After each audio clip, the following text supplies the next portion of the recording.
Hello, and welcome to the Fabled 42, where we build community through friendship, gaming, and chaos. You are watching the Fables of Gahlia, where we play every Friday at this time, which is 9 or 6 or any time in between, depending on where you live. Before we jump into tonight's game, I guess we have some announcements to get through. So, Diane, want to start us off? YouTube, we have it. You should be subscribed to it.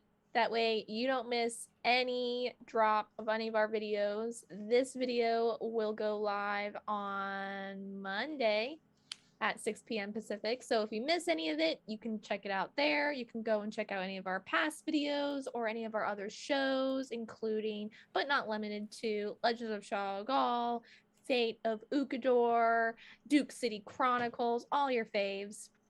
So you should head there, subscribe, like, comment, do all the YouTube things that people usually ask you at the end of their videos. You know, like and subscribe.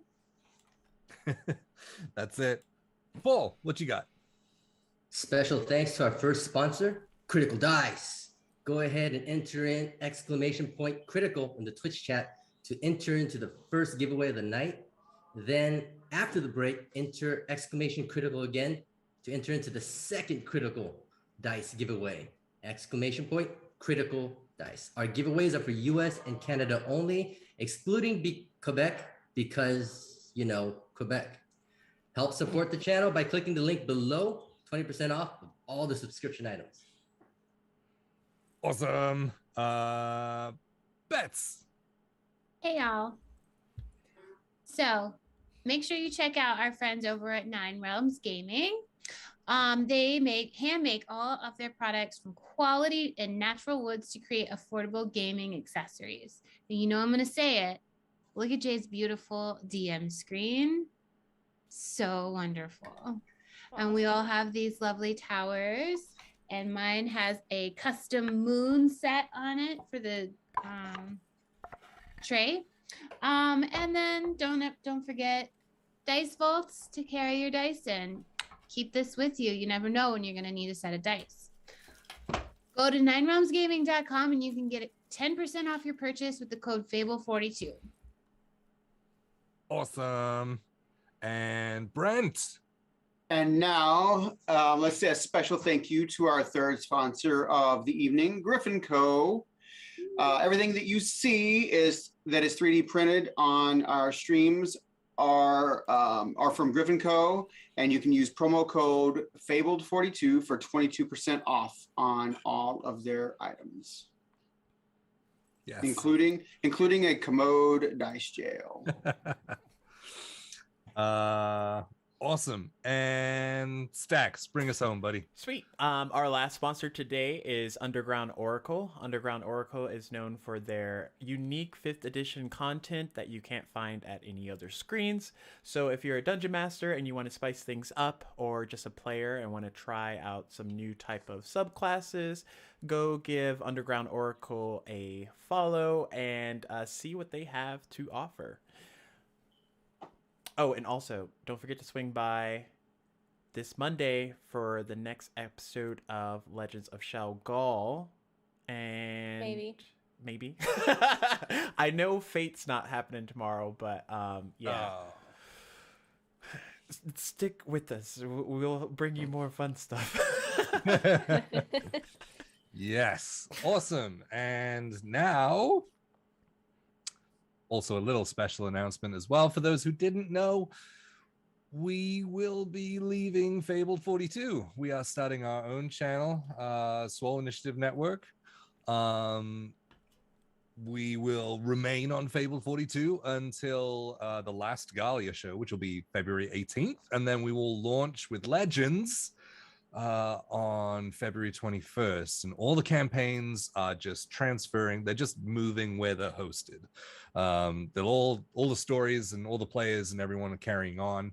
But yes, we're super excited to make this move, just because we're expanding into a lot more creative stuff that we have control over, and we're going to do some fun things over there as well. So if you could throw us some support with a follow, just so you can keep up with us and things, then that would be awesome.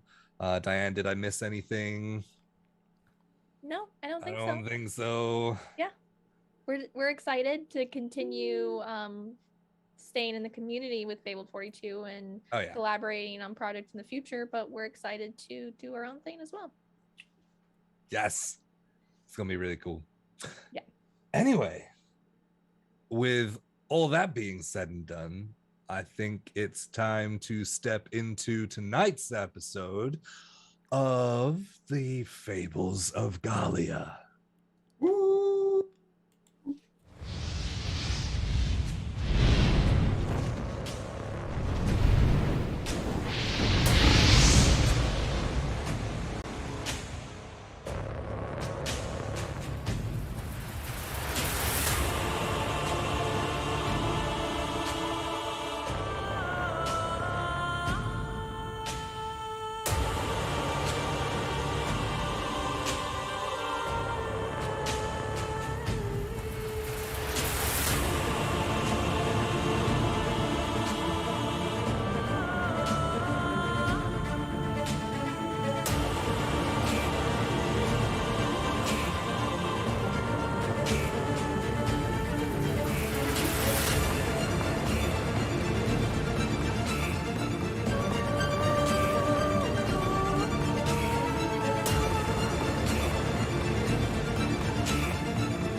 For some reason, I'm nervous.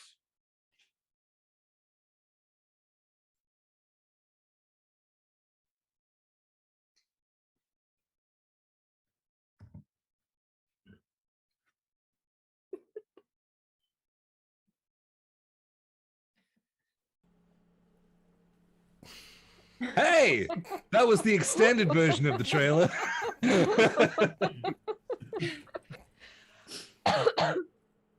Look, in fairness, we did preface with the whole chaos thing, so it's all good. So, to recap last week, you guys had snuck into what you thought was possibly a spy for Silas Lithbrook on behalf of Coram, the drow that runs the Crimson Syndicate in Elderwich. Upon looking around and finding pieces of machinery, but not really much else, Lily was paralyzed in fear by an image that brought back some horrendous memories of a copper skull dropping in front of her in a large black-robed humanoid form.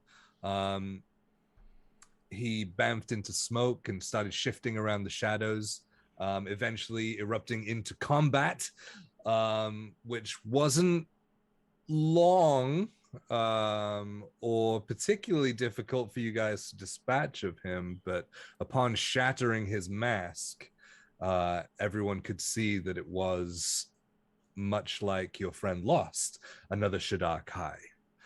He mentioned being liberated by someone from the Shadowfell, but didn't really give any detailed information away.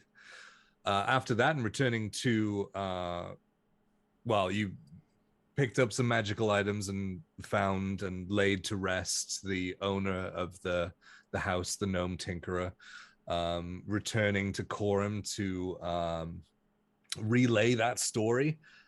He seemed satisfied that it wasn't a spy, as the Shadar Kai had laughed at that idea working for Silas. Lost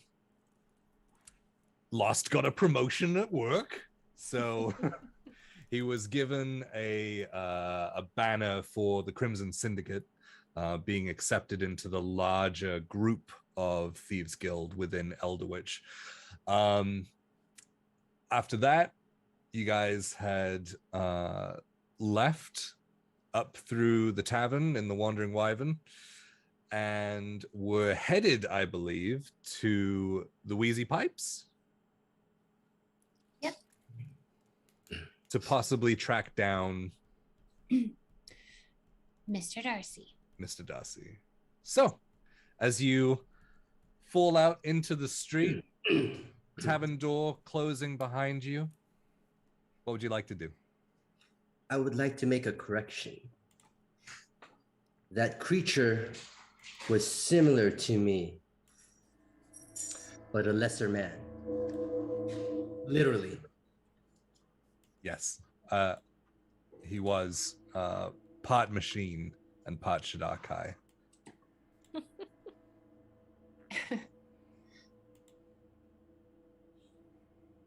So we're gonna head back to the tavern then, where Gretchen is. Okay. Yes. Great. I think that's the plan. I plan to make good use of this. And I take it out and I put it back on. My Crimson Syndicate regalia. Okay. Affixing the scarf where your scarlet one was. You guys are just heading straight to the Wheezy Pipes? I would like to keep an eye out for maybe Mr. Darcy or one of his kobold friends. Okay. So as you're walking, is there anything anyone else would like to do? Or talk about, or anything? And Rose, I'll have you roll a perception check. Does it maybe feel like this new mission that we've been given is a little impossible? Like going up to this upper echelon and there being papers that everyone has to have and teleportation circles and climbing chains if that doesn't work out. Does it feel like this is like we've been set up for maybe a failure? Well, I think we can certainly presume that he didn't care about us. Whatever happens to us happens to us. We're expendable in his eyes. I think he even said so explicitly. I don't know how I feel about that. I mean, I know it's probably a given in most situations we find ourselves in, but he didn't really seem to care to help us out, other than saying you can climb a chain or you can go through a teleportation circle. But I mean, we maybe we can plan something and figure it out. I don't really know what to do, but you know, like you said, maybe Mr. Darcy can help. So let's start there. Yeah, I agree. I rolled a 21. 21. You kind of keep your eyes peeled as you walk the familiar streets back to the Wheezy Pipes, but there doesn't seem to be any sign of him. Okay. Though you do know he travels. So. I thought he said he was leaving. Yeah, that he was gonna travel again. I wonder if Gretchen would know where he goes next. Or maybe Gretchen knows how to go up to the upper echelon. Or knows somebody who would. Maybe. We can always start there. All right. Okay. So you traverse the streets and find your way back to the Wheezy Pipes Inn. Opening the door, you see a familiar face. Gretchen, the red-headed, thick-braided tavern mistress, I guess, tavern owner, who greets you with a smile. Oh, hello, guys. How you doing? And, oh, lost. So you've got a new accessory on. Yes. It's not too tight, is it? No, it fits perfectly. It's I a shame. think I was born to wear finery like this. And she goes up and instantly pours you 2 glasses of fire brandy and leaves them on the bar. Lost face just lights up. He looks so. I think he's made it as an adventurer already. He's hit his Can peak. retire happy. He hit his peak.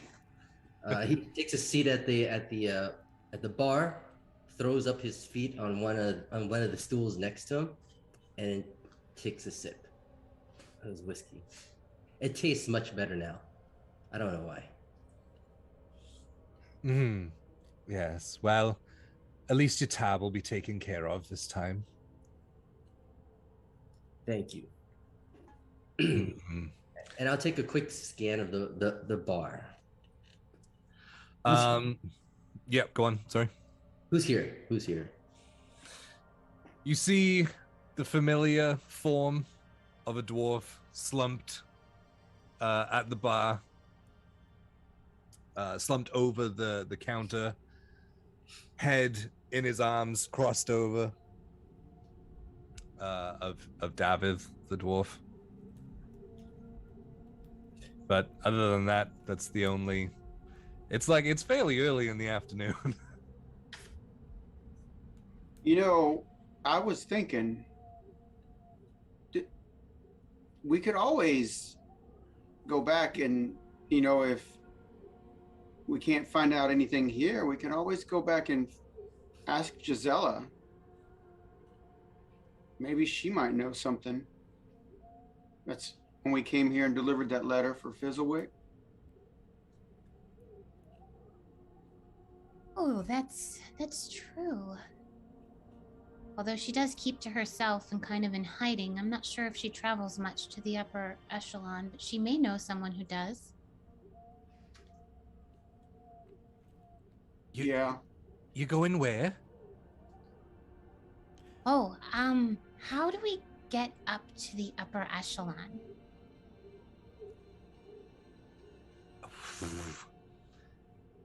But do you know anyone that with status? We know you. So no. We know Mr. Darcy. So no. Oh, then no. You know Lost, who is now a fully fledged member of the Crimson Syndicate. So And That therefore owes the us 2 antithesis favors. of anyone that would be up there. Do you know anyone, Miss Gretchen? Oh, me? No. Up there's the well-to-do politicians for various cities around the area. I mean, the Jalin Council building is up there. That's the huge one you can see from right outside. is there a temple? Oh, I've only heard stories. Hmm. But probably they have everything up there, so I'm told. Hmm. Well, Gretchen, regardless of whether you're a lowlife or a man of status, they all pass through the Shade Run before they arrive at the upper echelon, correct? Actually, the teleportation circles are outside of the Shade Run. They're guarded by the Shade Guard still on the floor, but it's not actually in the Shade Run. It's out slightly towards like the farming areas and things. Or basically around the same perimeter where the chains are held. I see.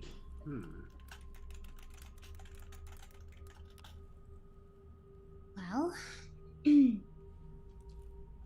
could always investigate that area to see what that's all about. Where the teleportation circles are, where the chains are. And see if there's any possibility that, I don't know, a cleric could visit the temple with her adventuring friends. That might be a good strategy.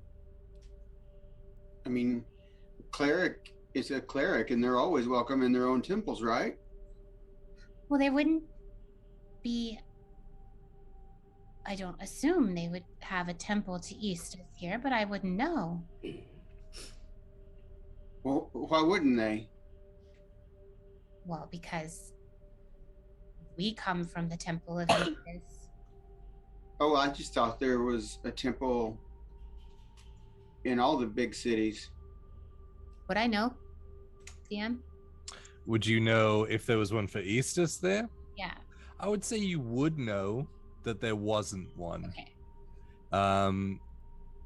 You know that the followers of Eastus are very isolationist, and so the only one that you're aware of that would be considered like a public place to worship Eastus would be in Easton, Okay. outside the Blackwood. Yeah. My angle might not get us very far. Eastus is basically just at our temple back home or around there. There's got to be somebody, though. Do you know anyone from the Institute by any chance?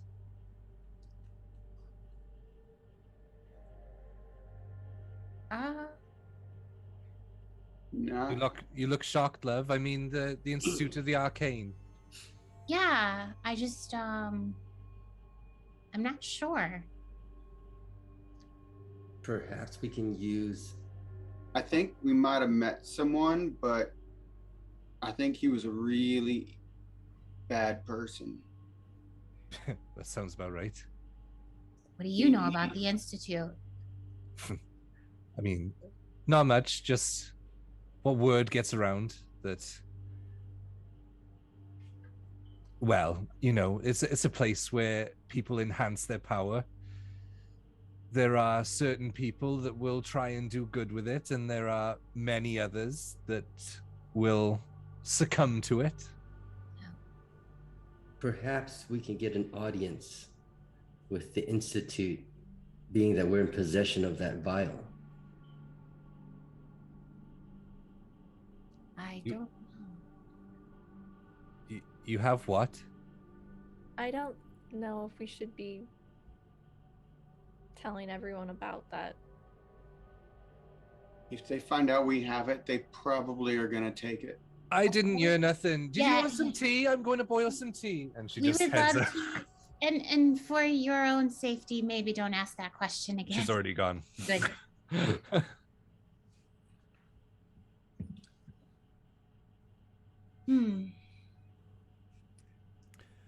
Do we just go around and ask? As soon as you start speaking, you hear a bunch of like la la la la la, and banging pots and things to kind of drown you out. Perhaps we can survey the Shade Guard and see how they handle the inspection of permits to travel along the teleportation circle. Is it one Shade Guard, two Shade Guard? How many Shade Guard are there? Can we infiltrate the guard? Can we follow them home? I There are don't. many ways to handle this. We can strong arm our way up there. No. We really only want to go and ask questions, though. If we strong arm, we could have the whole city after us.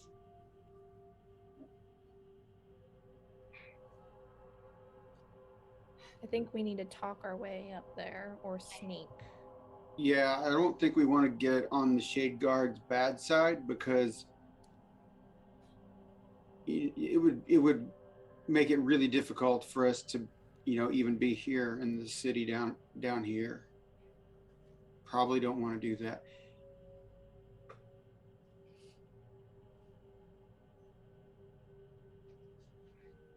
But Well, the day is still young. Doesn't look like we're going to run into Mr. Darcy. What if we had a nice lunch and then traveled over to the area where the teleportation circles are? And just had a look. Seems fair. yeah, and then depending on how that goes, we can head over to where the chains, or I think that's the same spot. I think they're all in the same spot as Miss Gretchen was saying. oh, okay. All right. 2 birds, 1 stone. I've already started with lunch, and I start continually drinking my fire brandy. Liquid lunch. All right. After a couple of minutes of conversation, Gretchen comes back out with the tea set again and places it down on a table for you guys, and just says, "It's more of the same. I hope you don't mind. I don't really have that many varieties." Oh, the same is lovely. It was wonderful. Oh. Thank you. Good. Good. She gets up and goes behind the bar and asks, "Anything for anyone else while I'm here?"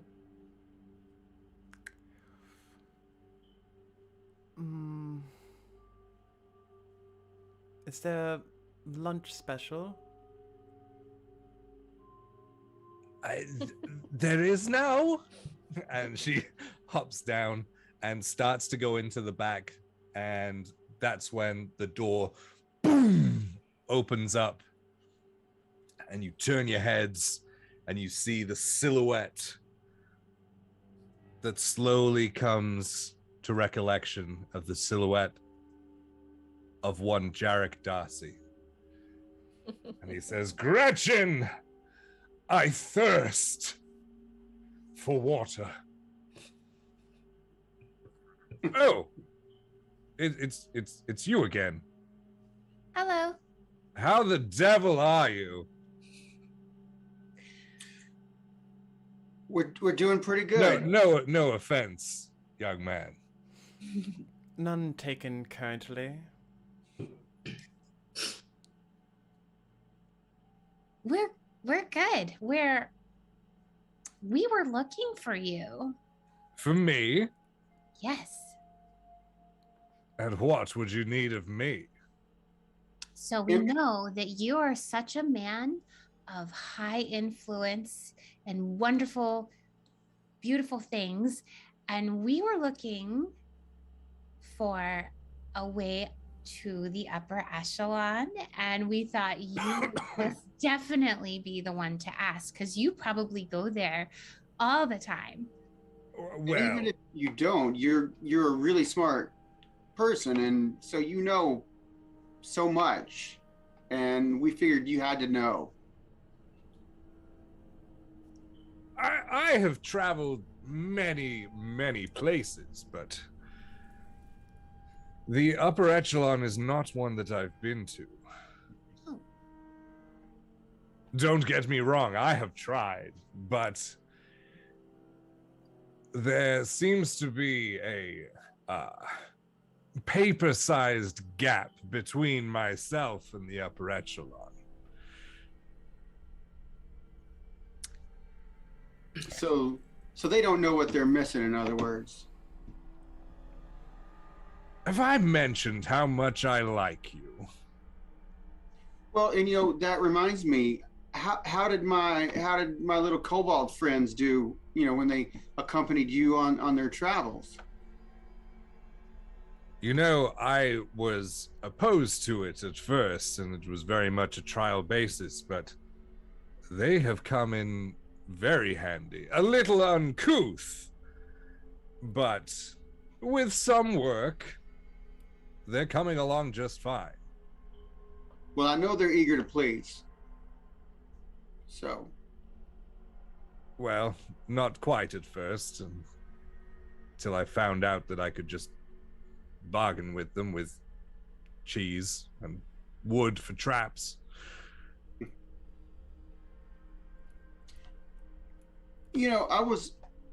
I was wondering, this is kind of aside from our main issue here in making it up to the top layer up there, but are you able to identify magical items?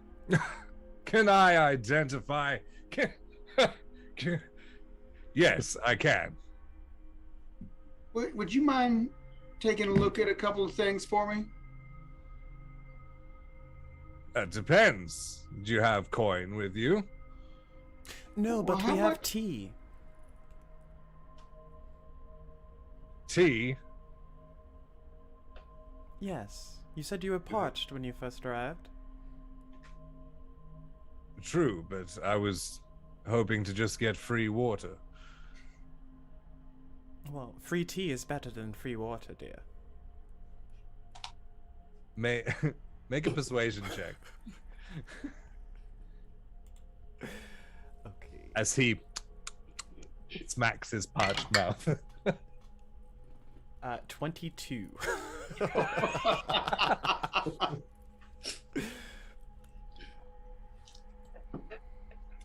He kind of looks down at the pot and sees the steam coming off of the cups, says, all right, but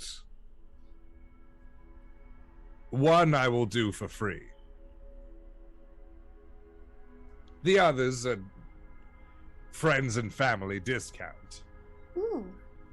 How much would that friends and family discount run? How much would that cost me? For you?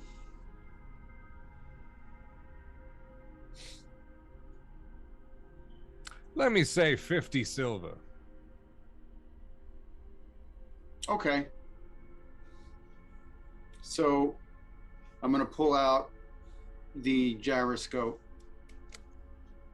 Okay. And I'm going to hand it to him, and I'm going to say, this came,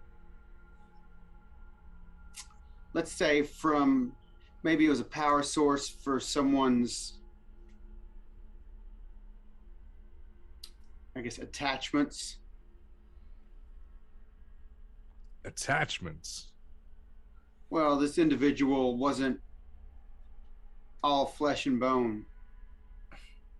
He had a bunch of mechanical type attachments. As a matter of fact, most of his entire body was mechanical. And in place of his heart, he had this. I see.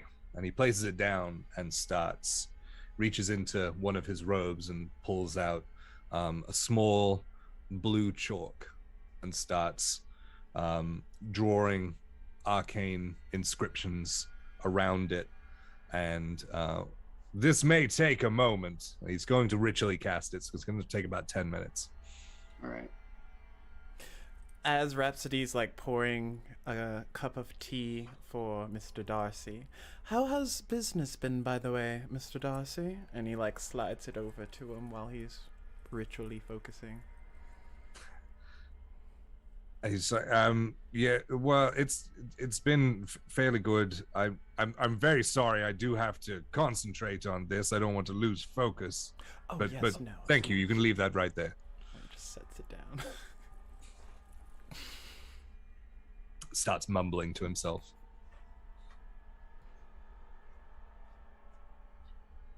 He's probably the closest thing that I thought we would have to getting to the upper echelon.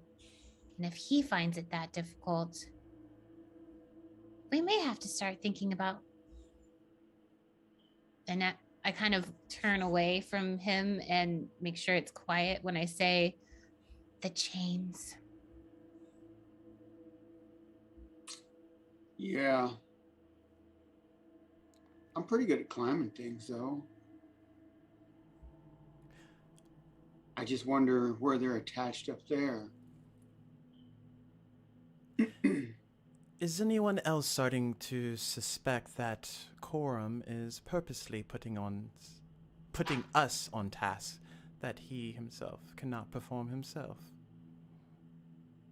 I think it's just that he doesn't care about us losing us. You know, he's not going to risk any of his, his people. Well, risk only comes in favor of conflict. It's only a risk if there's a chance that he might not be able to accomplish it himself.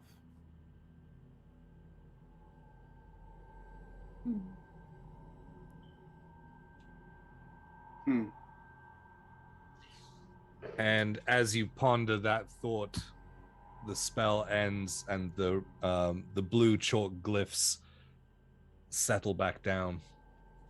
And he says, "It's very strange. It's not magical in itself, but seems to have once been enchanted. The enchantment's lost, but I can still pick up traces of magic."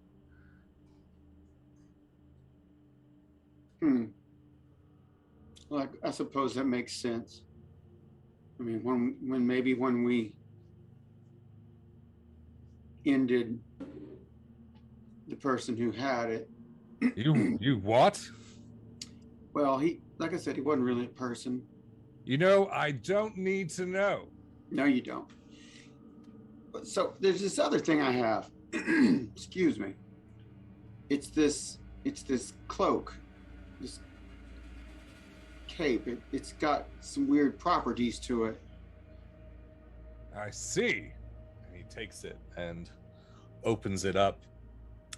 The inside starts to sparkle. He says, "Look like it's on inside out." He flicks it around and the hood falls over, and that same kind of nebulous purplish pattern with slight sparkles giving off like stars starts to glow from all over it. And he bundles it up and places it back within the circle that he drew and says, "I'll call this one the freebie, as I wasn't able to help you much with that one." Well, yeah, that's certainly kind of you. And he takes a sip of his tea with his pinky out.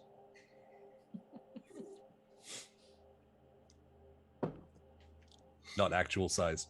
And starts mumbling in Old Draconic again as the glyphs start to, one by one over time, start to light up. If there's anything you guys want to talk about while this 10-minute spell goes on. If not, I can fast track. I'm going to scooch over to Lily and just kind of, as we do, kind of just speak to her in our own little sister way. Hey. Yes. Are you okay?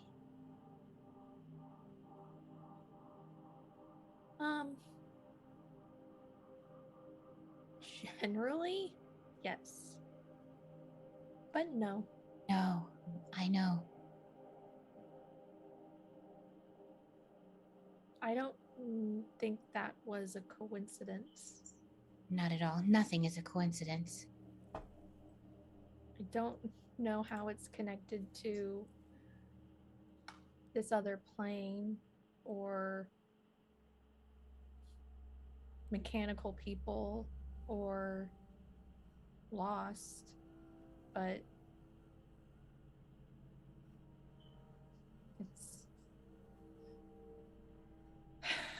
it's interesting. Yeah. I sneeze because people are talking about me behind my back. Well, you know what it does show us? We're on the right path. We just have to keep going. We started this journey looking for answers, and it looks like we're starting to find them. It's a little jarring. I feel like I have more questions than answers. But yes. Well, we are on the right path. Yeah, and we're together. And that's what matters.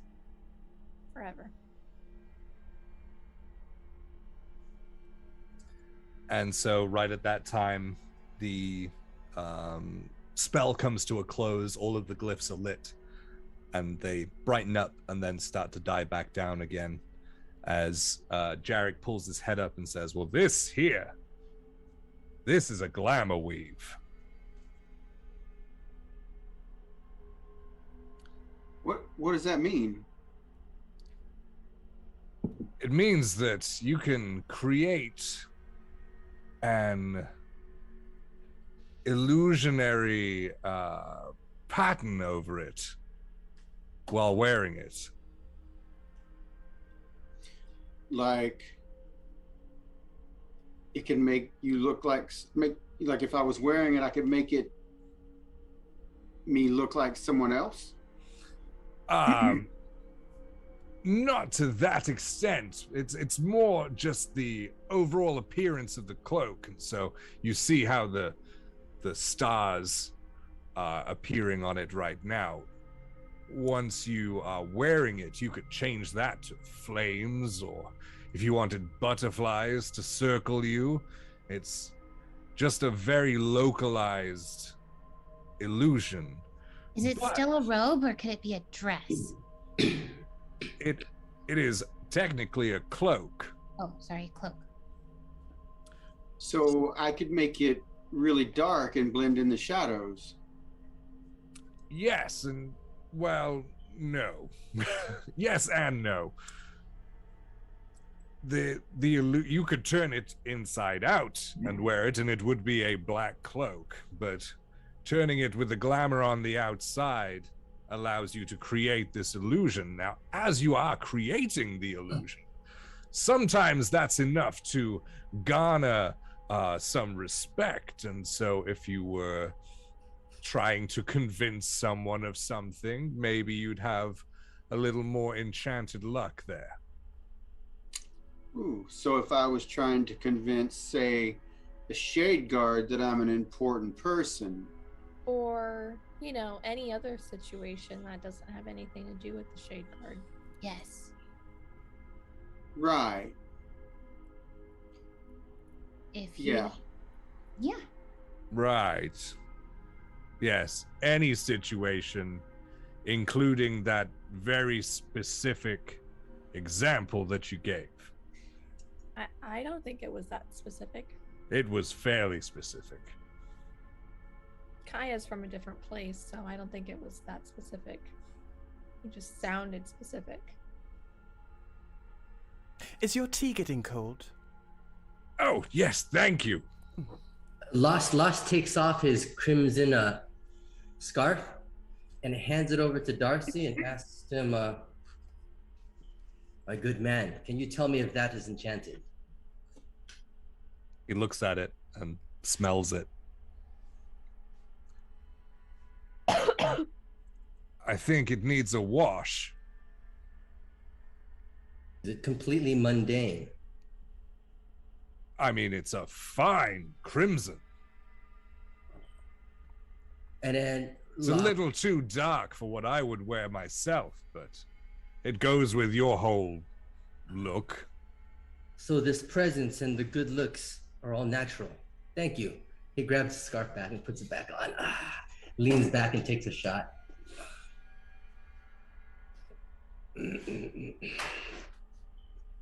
Was there anything else you wanted me to take a look at? Yes. I have this. Didn't I have a bottle with a bunch of different colored potions or colored Yes, there was a vase or a vase, depending on if you're going to make fun of me or not, with many different colored stoppers around the outside. Yes, well, I will get that out and ask him to identify that. Ah, well, I know exactly what that is. I think. Hold on. And he takes it and shakes it, and you hear gluk, gluk, gluk, gluk, gluk, gluk inside. He's like, well, it still has its enchantment. And he pulls out a cork and starts pouring wine into his teacup.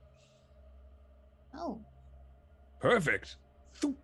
And then pulls out another one and holds it and then shakes it and then starts kind of dumping it down, and slowly this string of white, thick liquid onto the table.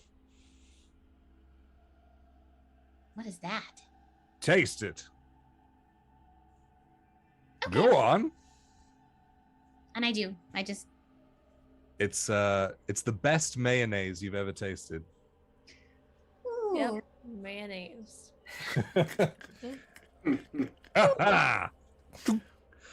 And he What says, an odd thing. that right there is an alchemy jug. Oh. So, is it already decided what's in? So it has mayonnaise, and we won't run out of that? Is that how it works? Technically, yes. But it has many other stoppers with different liquids in it. Could you tell me what they are?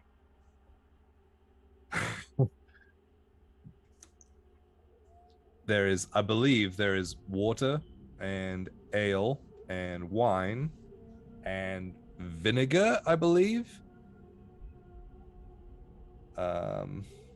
And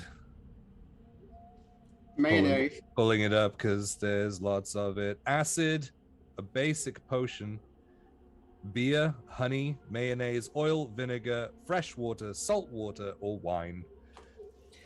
Okay, I'll And look there it is- up. What's it called? And I'll just add it to the inventory. The alchemy jug. Oh, There are maximum amounts that you can create of each one.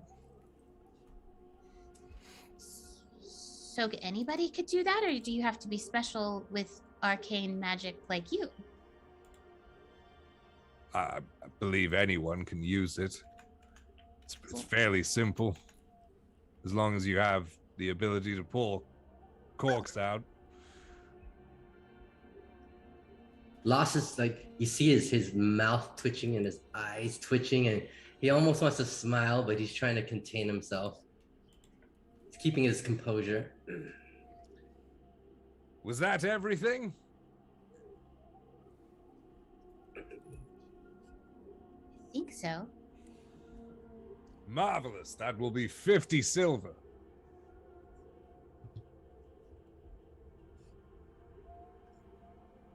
I'll pull it out and hand it to him. Ah, thank you. Why is the price 50?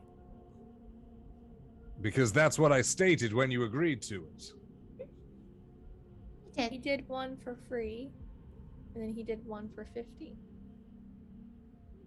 He didn't charge for the gyroscope, and then he did the free one for my second one, and so he charged 50 for the third one. Having that much silver is helpful for the cart when I need to give change.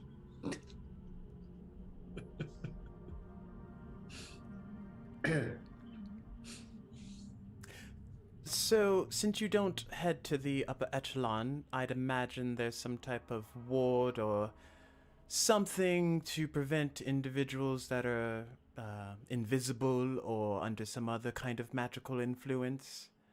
Well, yes. Not speaking from experience at all. It's not, no.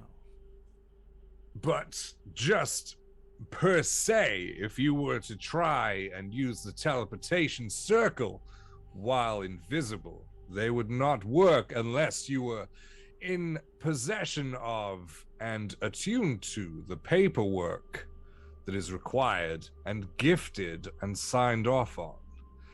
The paperwork is enchanted and will only project the enchantment and the illusion on it one in possession of who it is meant for.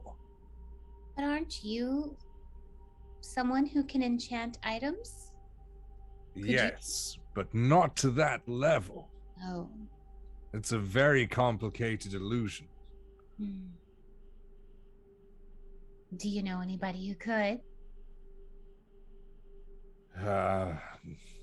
You don't happen to know a high mage, do you? I don't know anyone except for the people in this room. That is understandable from knowing you.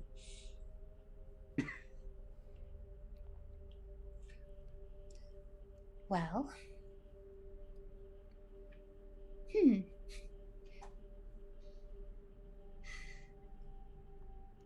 not really sure. I think we don't. We're just wondering. We would like to visit the Upper Echelon and just wanted to ask you a few questions about it. Well, good luck. I mean, they're guarded teleportation circles on the outskirts of town. Do you know how many guards? How many? Yeah, In total or per station? per station. 2, I believe. Okay.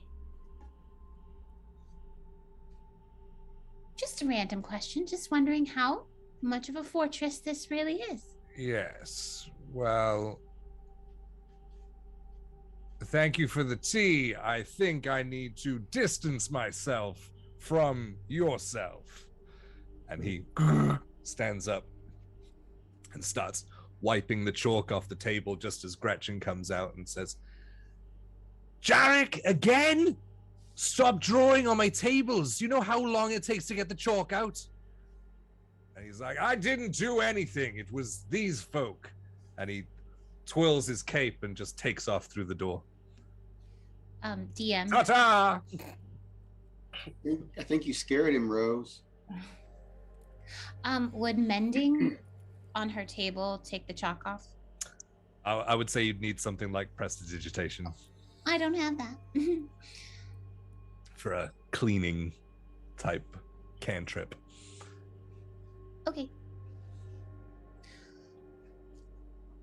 I didn't mean to scare him away. I just thought I'd ask pertinent. Was he pestering you again?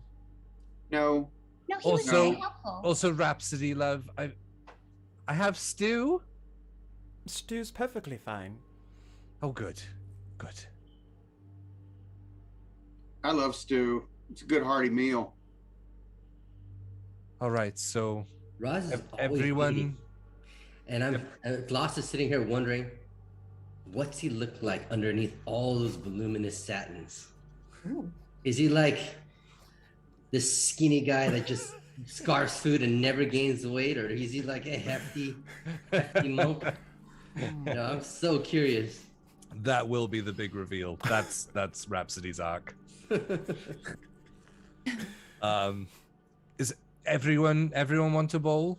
Well, Lily had a big breakfast, so none for her. I'll take some though. Okay. Right. Okay, I'll be off. And so she'll go and make her famous to you guys stew.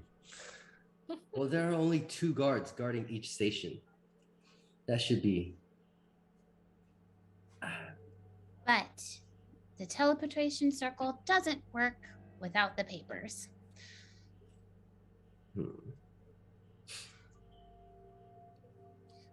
DM, and we can do this as we get there, but Yep.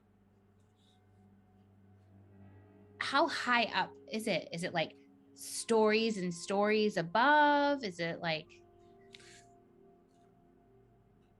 Yes. Like it's up there. I don't know how to quantify it. Right. It's not reachable. Like even at the top of the highest building in the Shade Run, it's still way off. Like that. The shade cover and everything is basically their sky. Oh. So climbing the chain because the shade run is in a crater where it was lifted out of the ground, and so you're slightly further down, and that's been lifted up, so the distance is fairly great. So climbing the chain is like a death-defying stunt, huh?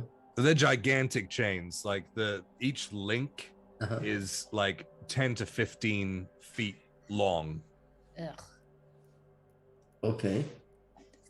So it's not like this tiny chain that you just have to kind of. Got it. So we just kind of run up the chain okay. Like they're massive links. Okay. And did they say how many of the chains there were? There's 4. 4. One off of each kind of corner, forming an X as you look down. Should we all scout an individual teleportation circle to see if one produces more traffic than the other?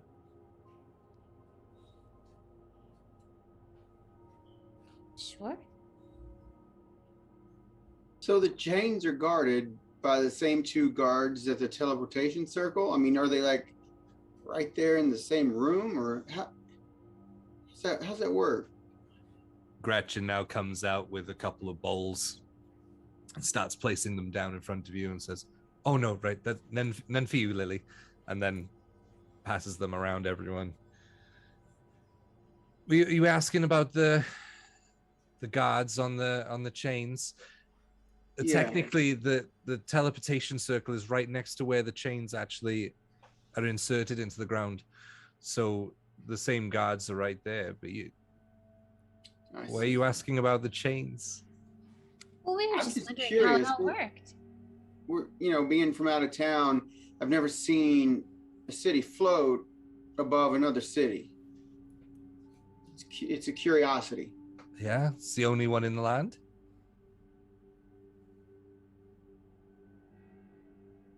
But if you were asking about the teleportation circles, it's the same guards that are on both, technically. Well, and if you plan on traveling to each of them, that's going to take quite a while. Yeah. I just looking at the way this is all set up, they have to send goods via the teleportation circle. I can't imagine any other way they can send supplies, food, equipment, gear up there besides the teleportation circles. Perhaps we should stow away, smuggle ourselves. Well, I think climbing up the chains isn't an option. If it's that easy, they would have already been done. If it's going to take you a long time to get up there, they're going to see you. They're going to get rid of you. And what, you're stuck on a chain? Where are you going to go? And if you fall, that's it. That's too high. Imagine these are wide chains, right? Huge. And I'm sure the chain doesn't. I'm sure the chain doesn't just end at a platform. You'd have to then climb the land. They're not expecting people to come up the chain, so it's not going to be an easy feat once you get there. You know what? Maybe Mr. Darcy gave us a clue. Do we just find a high mage? Do you think that potentially there's, somebody who makes these papers for people? If we could find a high mage, maybe he could just cast fly on all of us and we could just fly up there. Not something I'd recommend, and probably wouldn't be recommended by the mage if you were to just find a high mage wandering around the streets. I hate to admit it, but Lost might be onto something. Oh, so smuggling? I mean, if I was going to think about sneaking up there, which I definitely wouldn't, they do make passes, and the people who are in charge of taking what trade they do up there do have their own papers, and so maybe you might want to scope around and see. Maybe there's an opportunity.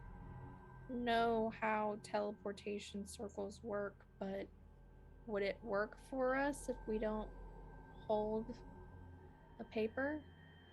Yes, as long as it's activated by the guard. Okay.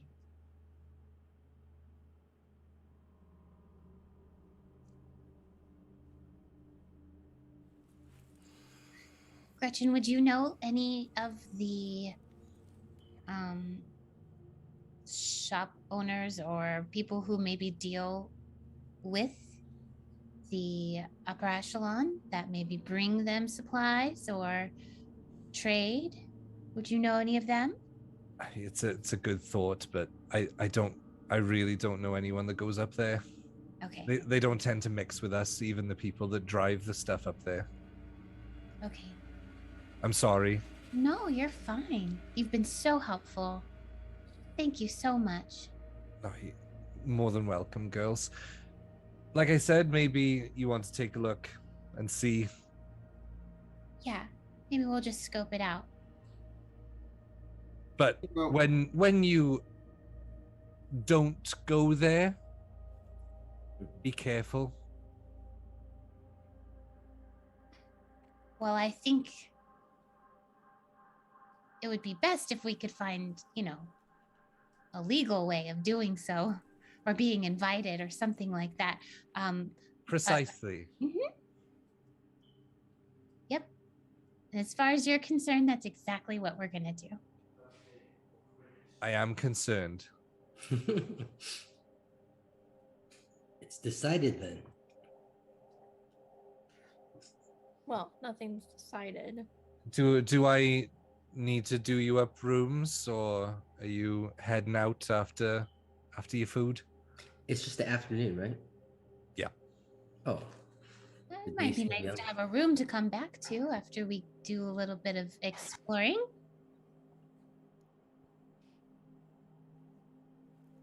Yeah. Yeah, for sure. We're going to need a place to sleep. Right. You gonna go out now, or are you gonna go out tomorrow? When would be best? Well, I don't know when the comings and goings are. I just wondered if you needed more rest. That was all. Ah. Yeah, I think we'll sleep here tonight for sure. Okay. We'll be back.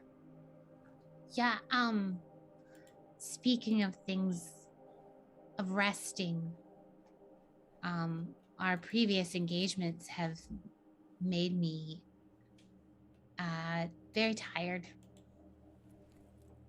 Well, you're more than welcome to take your rooms back. All right. And then maybe we get up before the sun and see what kind of trade happens early in the day. Okay. Whatever you want. Okay. And she makes her way behind the bar and reaches underneath, and picks up some keys off of hooks and just places them down on the table. Just take them with you. No one really sleeps here, so except him. Isn't that right, Dav? And he just Thank you. How much for the rooms? We want to make sure that you're being paid. No, it's fine. Okay. And then I just put 5 gold on the table. Hey Lord, what? You can't be serious. Take this back. That's too much. We've been eating your food and drinking your tea and sleeping in your rooms. It's not too much. I don't think anyone here would disagree. And her face goes flush underneath the freckles across her cheeks as she scoops up the coins and puts them inside her her apron pouch that's on the front. Thank you so much, girls. Absolutely. Eastus placed you here to help us, and we want to make sure that we honor you. Right. Yeah. That old one. Would you guys like to do anything for the rest of the day, or would you like to fast track through the evening? Well, just like downtime carousing. Can I just kind of visit the different bars in the Shade Run? I'm sure the Shade Run sounds like a place where there's a lot of shadiness and shady characters in the different bars and whatnot. Just general carousing. I want to find out like they probably keep track. I mean, they probably keep their eyes on the trade going up and down to the upper echelon. There's probably really good, valuable stuff. I'm sure bandits and the like keep their eyes on it. I'm just curious of what gets moved there. Do they have, foodstuffs, art, slaves, whatever gets moved up there? You could make your way back to the Wandering Wyvern and ask the other members of the Crimson Syndicate if you Okay. wanted to. I'll kind of fast track those roles. Yeah. So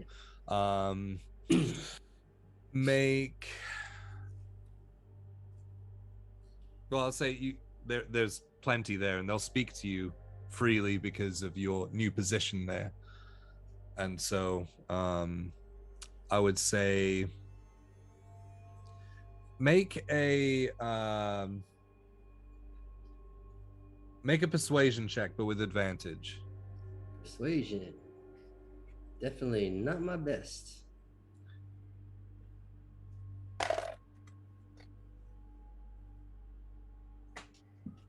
Oh, okay. 21. Oh, all right. 19. Very Yeah, good. so I would say that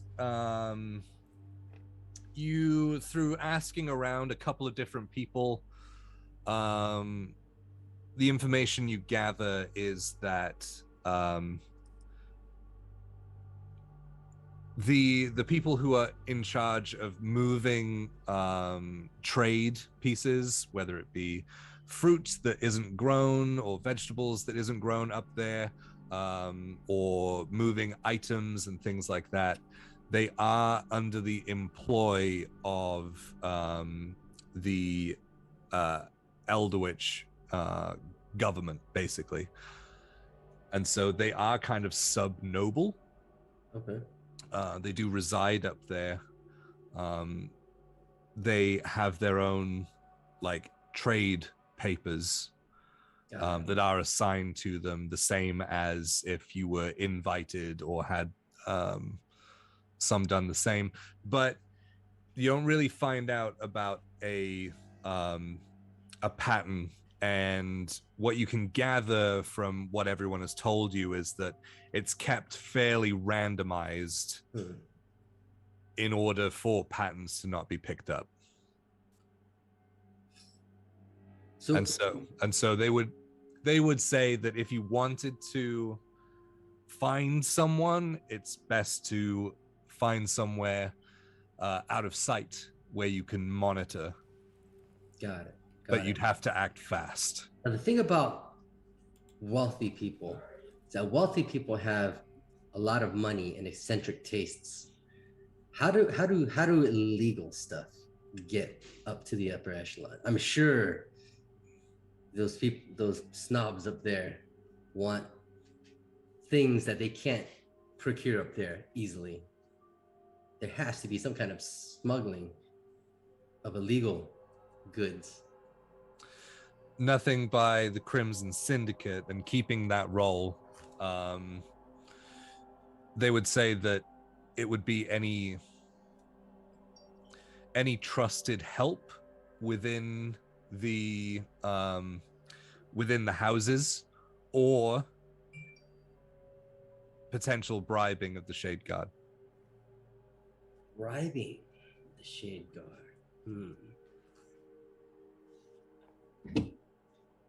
Okay. So that was the the bells on the door of the Wandering Wyvern as someone walked in. Very good.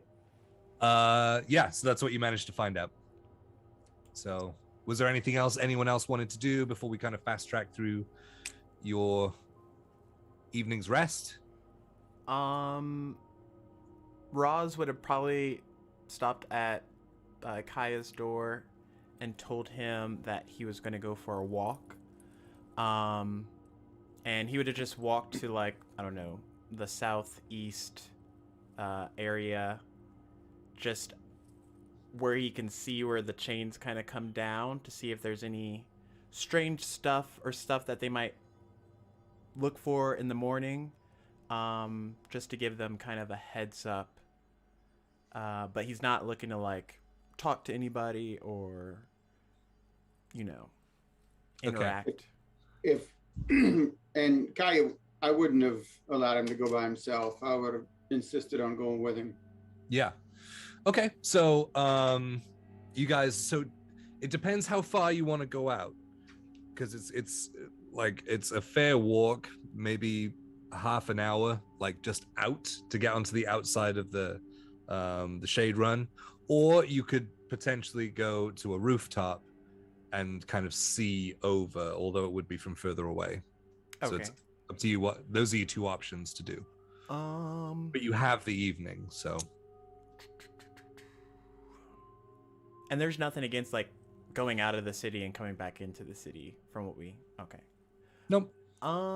You You came in just fine. Like, no, nothing was checked or anything. I guess just to get a better look, we would go closer to, rather than, like, the rooftop. Uh-huh. Okay. So, southeastern chain. Make a perception check, because I'm assuming you're not, like, going right up there. Both of us. Yeah, or one with advantage if you want, because you're helping each other. So decide between you what you want to do before you roll. We just roll separate. Okay. 22. Okay. Oh, all right. I got like a 5. One of my silks is in my eye. Oh. What time would you have left? After dark? Probably before dusk, because I know it gets harder to see, sort of. Okay. Cool. That was exactly why I was asking. Yeah, so you're able to see the chain, and you can now, closer to the ground, you can hear it kind of clinking and like swaying very, very gently in the breeze that knocked your shawl in front of your eyes. There is, next to the basically like a plate in the ground where the chain is attached and anchored in, is a small, basically like a almost a cube building that you can't see in from behind. You would assume that the door is facing out towards the road that leads out of the city in that direction. So it depends whether you want to go further and look back to see what's in there. What do you think, Kaya? It wouldn't hurt to see what we could see and get a little closer, right? Sure. Okay. All right. Yep. So are you going stealthily, or are you just kind of like... I think stealth for Roz is like a so he would more go like defensively, like in a dodge awareness standpoint as he moves through, rather than... Okay, so just keeping an eye out as Yeah. you go. We All just- right, so He's walking like two normal, funny, crazy looking folk would walk. Okay. Okay. So as you walk past that cube building, getting closer, you can see that it is white, And if you kind of look over your shoulder as you walk past the building, you can see this filigree design in what looks like a silvery metallic substance. You can't really tell what it is, but you can see through a slight opening where the door is opened but not fully. You can see a guard speaking and sort of gesturing towards someone else or something else in there. You can make another perception check if you want to try and see beyond that kind of general look, if you want. Sure. Okay. I'll do one. Okay. Yep. So are you getting closer to do it? As close as we could get without making it seem obvious we're trying to look through the window. Okay. All right. I'll adjust the DC for that then. Yep. Take your roll. 11. 11. You can see a 10. Can I? No. Can I assist or?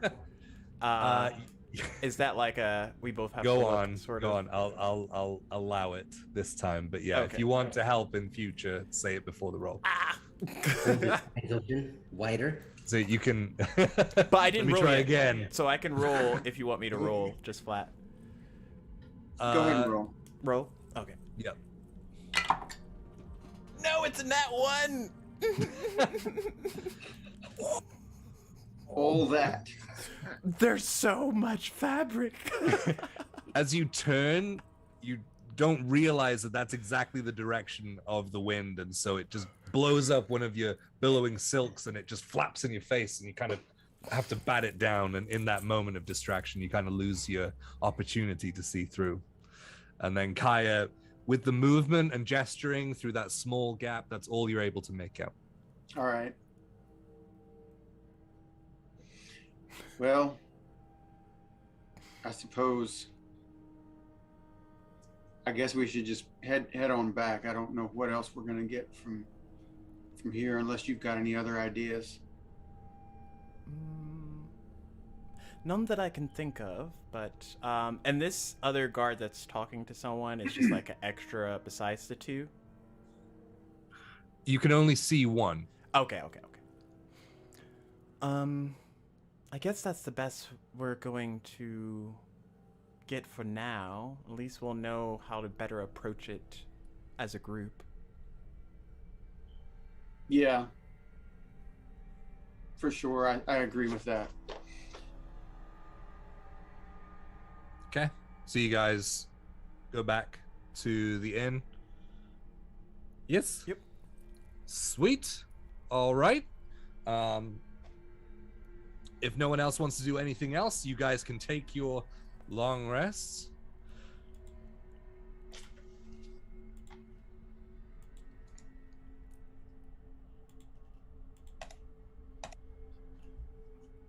Lily. Yes. As you take your place with your planchette, as you do most evenings, board in front of you, hands pressed lightly on the planchette, waiting to feel any presence or guidance. Your vision goes black. You no longer hear the room. All you hear is a drip, drip, drip, coming from behind you. What do you do? I'll turn around. As you turn, there's nothing in front of you. You see just a flash of movement and your eyes catch the drop as it splashes into a puddle on the floor of familiar copper ichor.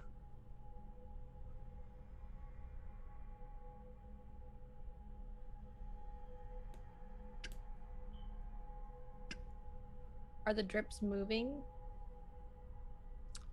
From above you. I'll look up. And in the direction that it's moving. So as you look up, you see the item that you hold. The broken, fractured mask of the skull. Right above you. But this must be easily 20 feet in height, but looking straight down at you as it drips from the crack that was caused by Lost. As it drips, drips, drips. And as you continue to gaze around it, the bottom jaw starts to form as the copper is pulled up off the ground, and it starts to form itself and stitch itself back together as it becomes a fully formed jaw beneath the mask of a copper skull behind the mask. As it says the words, "The fate touched looks to me again." As the mouth opens and it goes to swallow you, that's where we're going to go to break. Oh, Oh my gosh. Whew.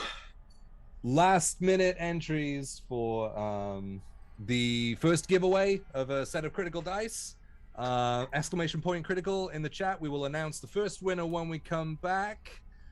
Yeah, awesome. We'll be back in 10. 10. 10. I got told off for doing not a 10 or a 5 last time, so 10. Oh, 8. It was a weird number. It was a weird night, okay? You know, Don't judge me. men tend to sit on the toilet for too long. 10 minutes is good. All right, guys. We will see you very shortly for the second part of tonight's episode. ooh.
Welcome back.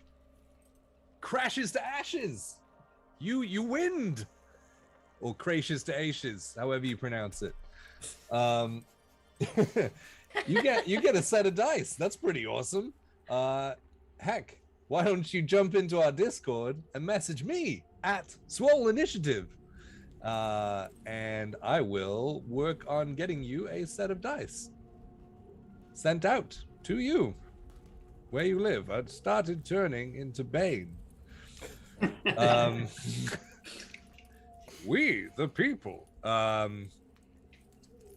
Yeah, so do that, I guess, if you want dice. Everyone else, and including you, I guess, you can exclamation point critical in the chat once more to enter into the second giveaway of the night, which will be drawn at the end of the show. So stick around until the end. Yeah, so we left off at Lily being engulfed by a giant copper skull, perhaps, with the skull mask in front of it already cracked. And in that moment of it passing over you and you being enveloped into the black once more, you come back. What's the room look like? Is my sister there sleeping? She's there. I want to look at the copper mask in my bag. Just Okay. want to look at it for a second. So you pull it out of the bag. Yeah. Okay. I'm gonna place it on the board. Okay. I'm just gonna sit there and stare at it for a little bit. And then I think like just not necessarily speaking to anyone, but speaking out loud. Just gonna say, where do you come from?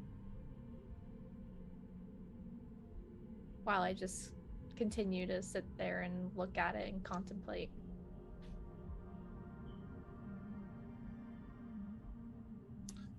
Make a wisdom check.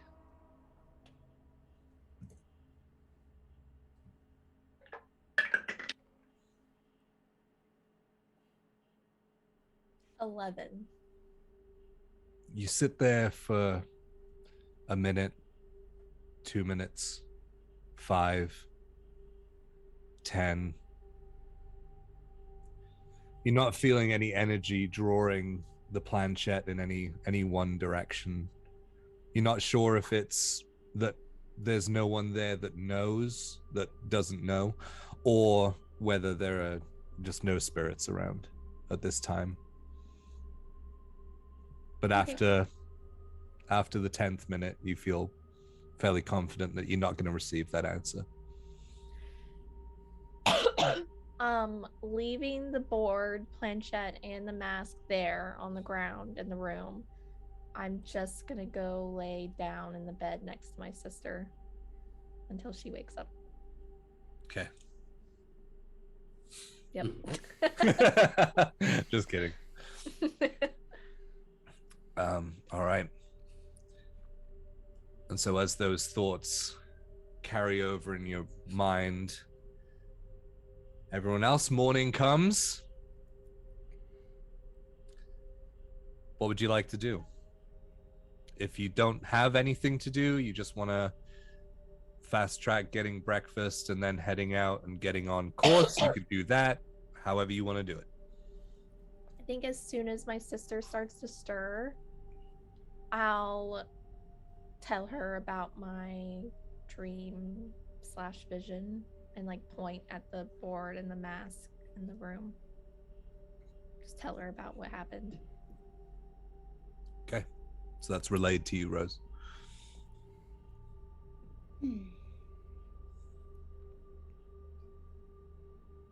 It's very similar to the one before. Yeah. But they knew about the mask. Oh. Are you being followed? Or watched? Do they know about the mask because I know about the mask? Or do they know about the mask because they're connected to the mask?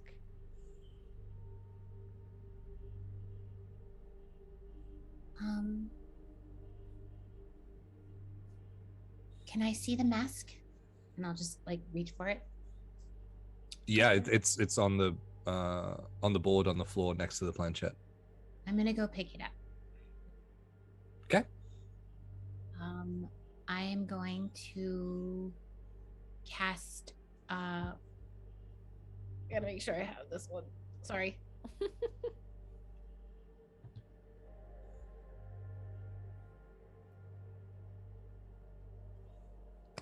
I'm not going to cast anything because I didn't prepare it. So never mind. I'm just going to hold it and see if I feel anything. I mean, it's a fairly heavy mask. It is metal, not just metallic looking. There's a very polished sheen to the front. In certain angles, you can see your own reflection in it. Obviously, the closer to the broken crack across the jaw, where the bottom of the jaw was pulled away, you can see a lot of like spikes and scuffs and things, but it's a very jagged edge. But other than that, it's no like inscriptions on the inside or any kind of like telling. No, I'm not gonna make you roll for that. Then no, there's nothing. As you rub your fingers over it and things, there's no like indentations that are actually like writings of any kind or anything like that. Okay. Well, we're just going to keep moving forward, and we know something more than we knew last time. And that is that it's either following you and it knows about you and what you're doing, i.e. the mask, or it's following the mask. So that's more information than we knew before. It's still a question. It raises more questions, but it's still more information. Yeah. It's very strange. Yeah. No spirits, though. No spirits? None last night. Is that normal? Not really. Huh. Okay. I'll just start packing up my board and the mask and... Hey, do you want me to tell everyone that you already ate breakfast? Okay. Okay. I'll do it. I'll take care of it. Okay. Ready? I'm ready. Okay, so you guys are heading downstairs. Is there anything anyone else wants to be doing? Are you already downstairs? Just getting dressed and heading down. Okay. All right, so you guys congregate back in the Wheezy Pipes Inn. The group is whole once more. Is there anything you want to talk about before you leave? Do you want to talk on the way? You should probably get going. We want to get there early. I'm assuming most trade happens early in the morning. Just to let you guys know, Rhapsody and I went and checked out one of the chains and how they come down and hook. We just did a little quick walk by last night, just a little bit of reconnaissance, and then came back. So we have a little bit of an idea, but there's this big white building and the chain comes down and it's connected to this big plate kind of a thing. We got a little closer, but we couldn't really make out any better details than that. But at least, we have some idea going into it. Okay. Well, I'm glad you stayed safe. Yeah, so we did the southeast corner. I don't know if you want to do that one again or if we want to try a different one. I mean, we can just go to the closest one to us. All right. Okay. So are you going to go to the southeastern one again? Is that the closest? Yes. Yeah. If it was miles away, I would have told you guys, like, no, you're like way over the other side. Yeah, so you head along the same path. Did you guys want to say anything? Are you looking for anything? What would you like to be doing in this time of travel as you go there? I am going to be actively looking for people who are like packing up carts and moving towards that direction, or like cartons or buggies or whatever that would be going towards that area. All right, perception check. And Roz is going to look for anyone that's like well-to-do or looks like they're rich. Okay. Perception check. Okay. 23. 23. Okay. So you do see a couple of carts, but they are being filled. They're kind of raggedy looking carts. They're being filled with what looks like as good a produce as you've seen down here.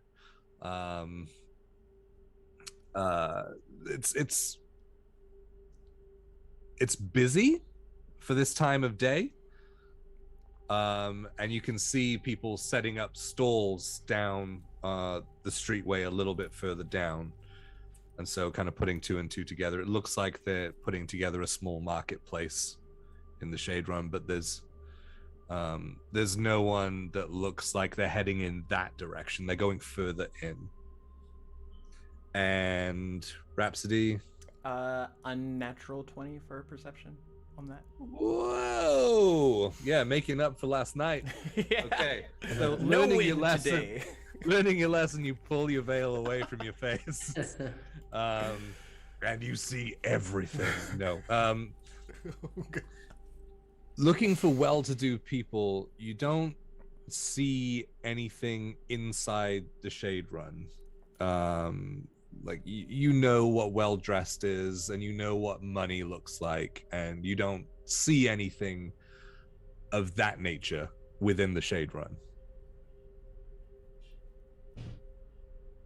So, carrying on, you leave the basically the crater of the Shade Run, going uphill over the same crest that you guys would have gone the night before, and over, and you can start to see the chain. You start to hear it clinking again as it sways back and forth, and the same kind of cube building.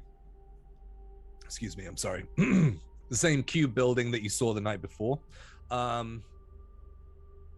In this light, you can see that it's actually got a slight, it's very highly polished, and it has this slight like gray marble line in the material that the building is made of.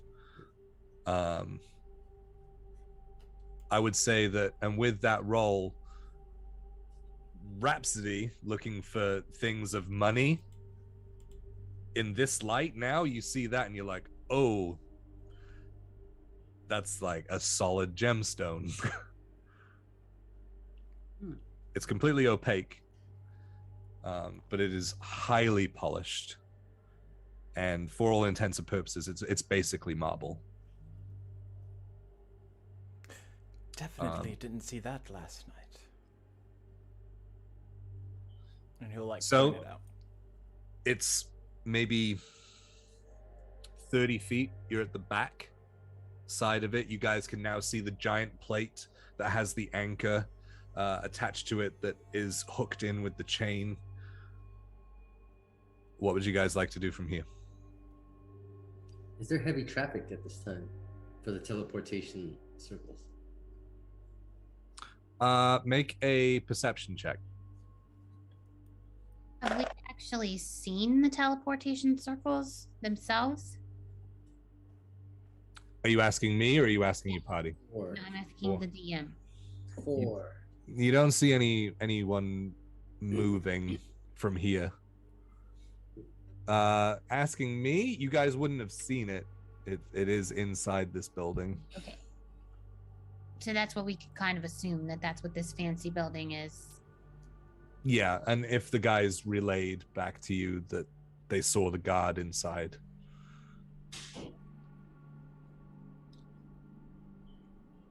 Okay. So you guys are kind of stopped Stop. on the back side. There's no windows from the back, but Do we maybe need to go around to the other side and see if we could see people going into the building? Yeah. Is that what we're doing? Just watching to see who's going in, or? I mean, if somebody brings a bunch of crates, Then we just hop in right at the door. this is kind of why I wanted to watch for a little bit so we would have some information. Right, so we're just watching. Okay. I can do that. But if the opportunity lends itself, then So I can't see anything, so it's not busy right now, right? no, it's very early in the morning though. You wanted to go at like first light, if I'm remembering correctly. And the guards, do we see the guards or they're inside? We assume they're inside, right? You don't see them from here. I'll So- start walking around with Rose to the front side. Like, not like with a wide berth, I guess. Okay, like Yeah. walking on the opposite side of the road, kind of past it. Yeah. Okay. So as you get towards the front, are you trying to like take a glance at it? yes. Okay. Yeah, make a perception check. As you glance over and the door is fully open right now. 30-20. Dirty 20 and 25. 25. All right. So you see inside and you see one of the shade guard that is scratching his head and looking fairly frustrated. Actually, you both took observant, right? We did. So you guys can read lips, right? We can. Yes. Okay, so you see him talking to another individual in there, and with the 25, I'll let you read the lips, even though you're kind of casually glancing over the shoulder at it. You catch the words, "I'm sorry, need your papers." And you kind of glance across and see what looks to be. Well, Ashley, do you want to describe what they see? Yes, I would. So they see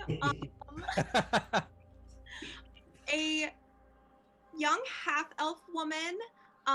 She's in very nice clothes, a nice crisp white ruffly shirt, little vest, and a pale blue skirt and matching little cape.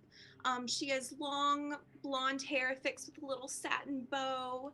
And she's kind of peering nervously up out of giant round glasses and kind of like searching through her things like, "Oh, my papers, of course.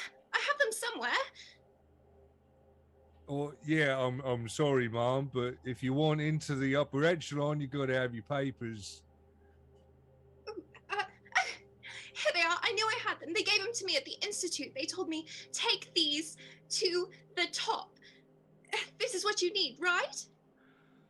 Yeah, sure. If you could just place your thumb at the bottom right there. Oh, here.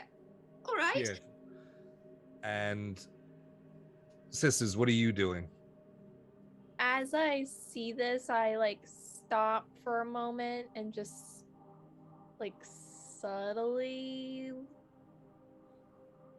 like motion to my sister like something's happening. Someone is looking for their papers, has papers. I caught just a little bit. Do we just and I'm gonna run towards it. Excuse me, miss? Miss? Yes? Hi. Can I talk to you for a moment? Oh, of course. Excuse me for just one moment. Hi, Adeline. It's so nice to meet you. I'm Rose. It's very nice to meet you. I just wanted to stop and ask you a question or two. So I overheard you. Well, I was reading your lips, so I didn't really hear you. I just read it on your lips. But you're from the institute? Well, yes. I've gone since I was little. My parents are both professors there. Have you heard of it? Oh, we have. So we were planning on traveling there, and we really need to find someone who is from there or can help us. And then I heard you talking about it, and I was like, well, let me stop her before she transports away here. So we might need your help. Oh, of course. I'm happy to help if I can. You need to go to the institute. Well, I'm here on an errand. I'm supposed to gather up something and take it back there. So I suppose if you're going that way, we could travel together. Ooh. But I do have to fetch up a message there. Are we all there?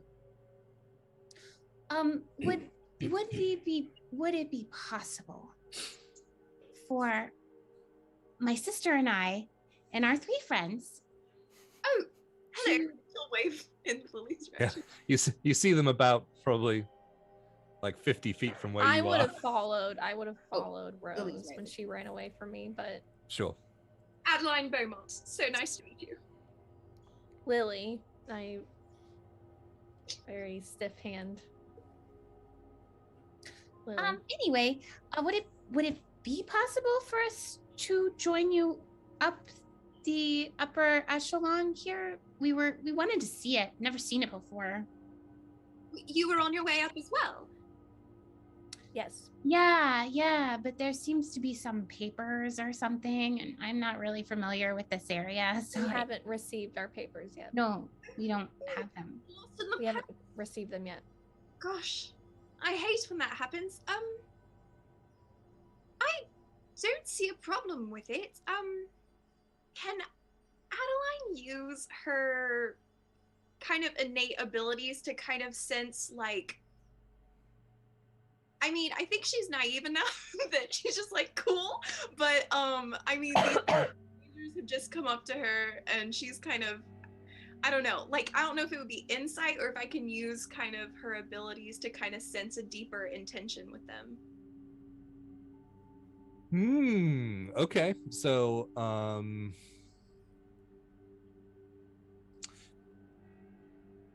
you could either roll an insight check in order to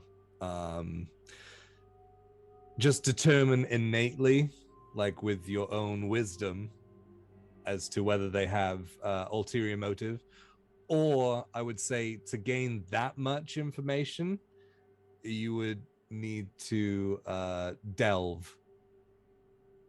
All right. I'm going to stick with insight for now. Okay. Make it roll an insight check. And then who are you rolling it on? Rose, since she is the one doing the most talking. Okay, so persuasion or deception.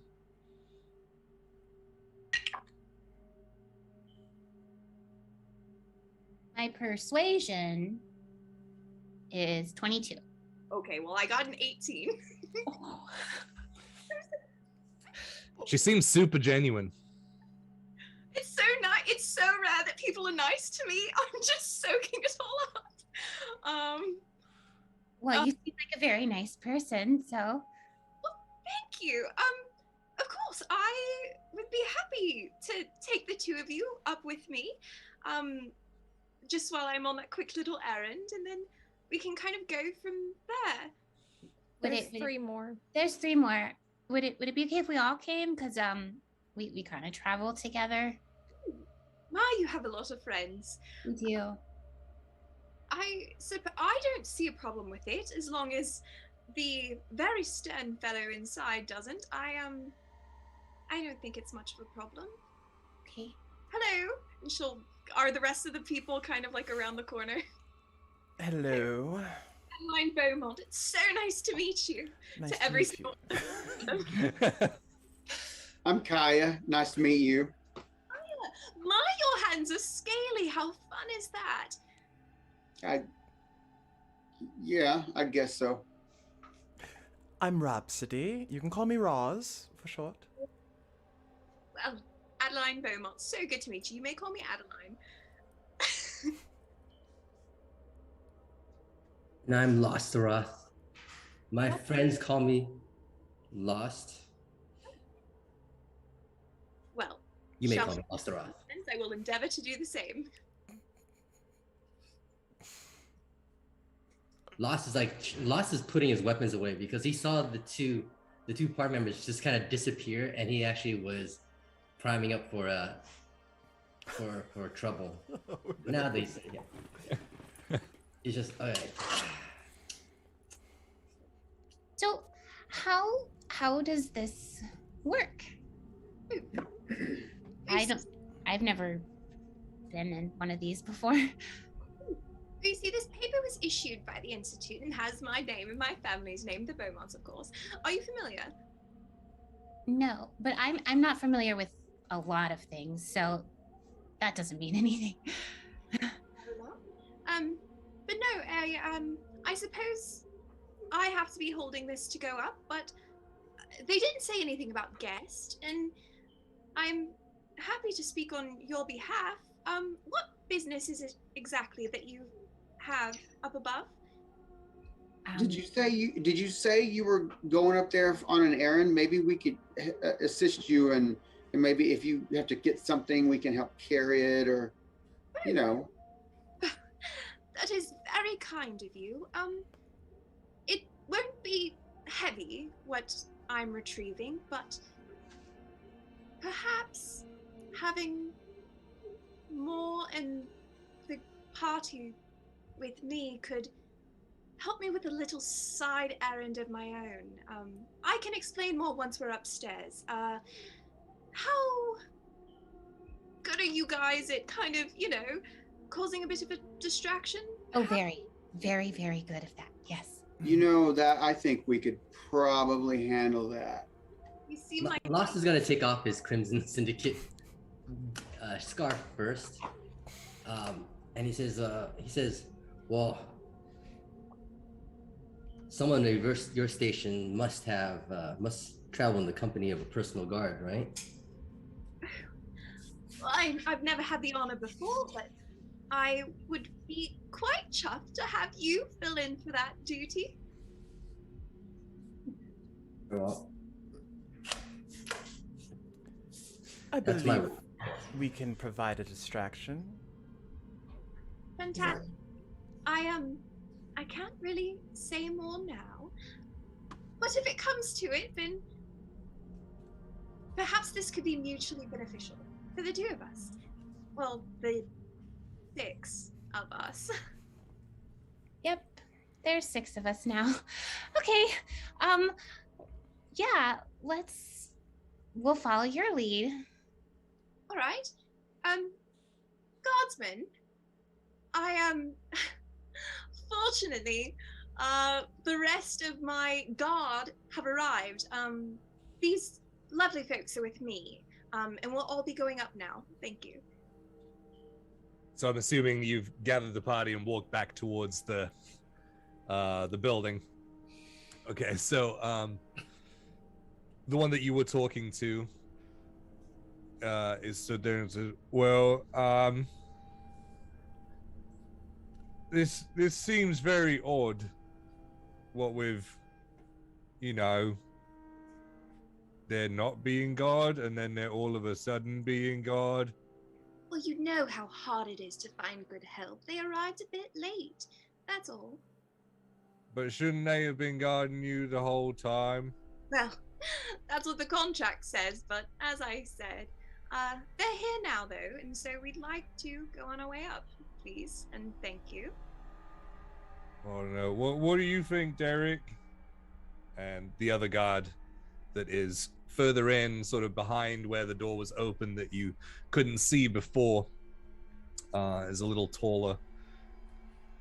He says, "Well, what does the papers say? If they want to go upstairs, then they got to have it right with the papers." What does the paper say? Ma'am, you need to put your thumb back on the place that, yeah, just like that. Of course. And as you do, this illusion appears and swirls up to be what is a miniature three-dimensional visage of you, with a bunch of writing next to it. And the guard flicks it up, and almost like an iPad, the text just scrolls up into an unseen space, and more appears. So, well, it says that she's from the Beaumonts and the Institute, and and he leans across and whispers. He says, "Oh, he's from Silas himself. All right, yeah. I suppose he's very odd. Very odd." It's official Institute business. Make a persuasion check. It is true. With advantage because you have the papers as well. So Cyrus. 21. 21. Well, yeah, I guess that makes sense. It is weird, but there's been weirder things that have happened around here. All right. And they move to the side, and where you see this polished marble circle with many pointed star inside it, and draconic glyphs all around the outside of it, inset and carved into the stone itself, and inlaid with a silvery material in the carvings themselves. And he says, "Well, I suppose everyone needs to get on then, right?" Yep. Fine piece of work this is. So as you all start piling in, he's like, "Oh, there's a lot of you." And you guys sort of just trundle past the guards as they kind of look a little confused, but they're kind of just going with it. I'm just gonna wave. Yeah. And one of them places a hand on a stone sphere that resides at the side of the desk that they sat at, and it starts glowing and pulsing with light as the other one just kind of waves, as that vision of them is gone, and reappears is a couple of other guards who are like, whoa. How many of you are there? Come on now. 6 of us. Can you not count? It's an expression, love. Now, come on. Oh, I thought you were asking an actual question. Yeah. It's a rhetorical question. You are not the kind of people I guess I was expecting up here, and took us off guard a little bit. Well, that's a bit of an insult, isn't it? And not so much you. Dare you insult my guard? These people have all been specially selected by the Institute to help me on my very important business. Now, if you could point me in the direction of the assistant mage Grigor.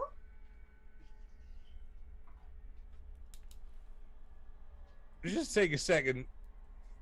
Let me see. You want to see the assistant mage? Yes, expecting me.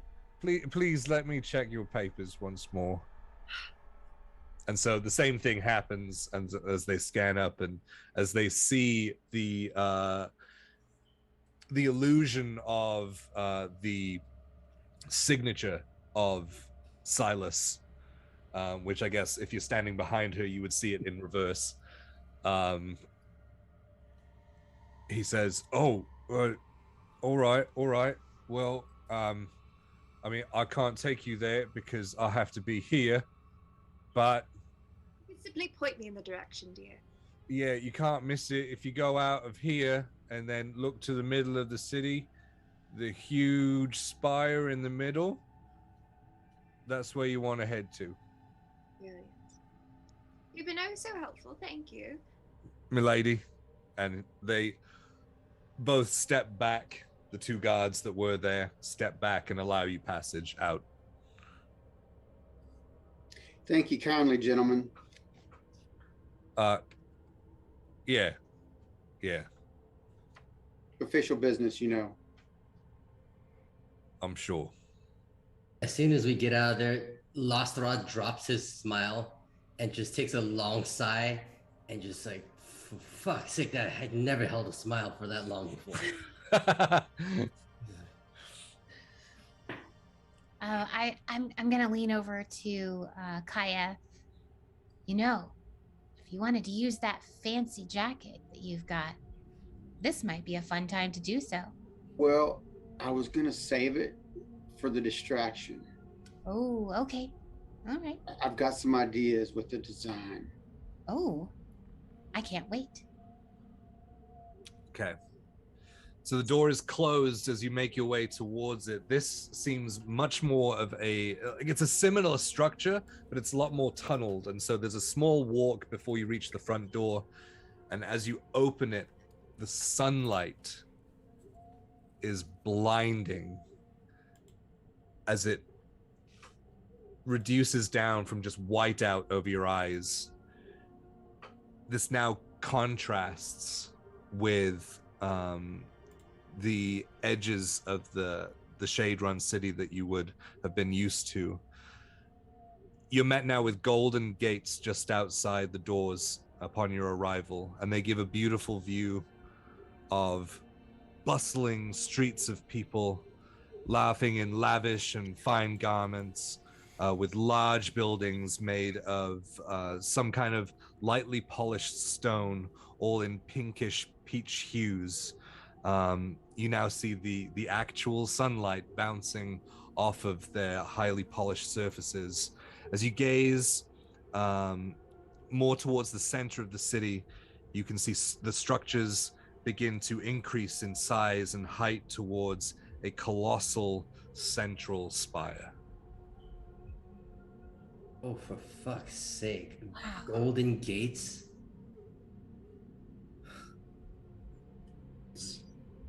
Lost, we're still trying to befriend this woman. This is a beautiful city. Have you been here before? Would I have been here before? I feel like I probably don't leave. Yeah, this is definitely my first time out. Gosh, it's just like I thought it would be. It's beautiful.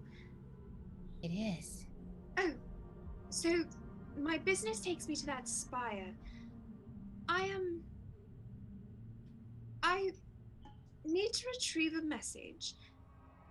but I'm also on the lookout for a bit of information. In which case I may need your help. Just to perhaps take some of the focus off of myself while I try to acquire it. Don't worry, it may not come to that, but if it does, you will know my signal.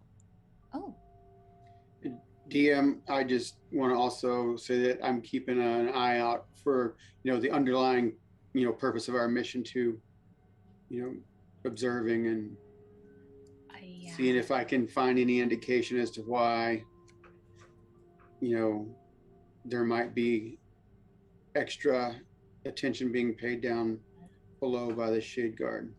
Okay. What would you like to keep an eye out for specifically? That's a good question. I don't know. Just anything that might seem like they would be on guard for anything from below. I'm not sure exactly, what might be an indicator, but it might require us to actually talk to someone.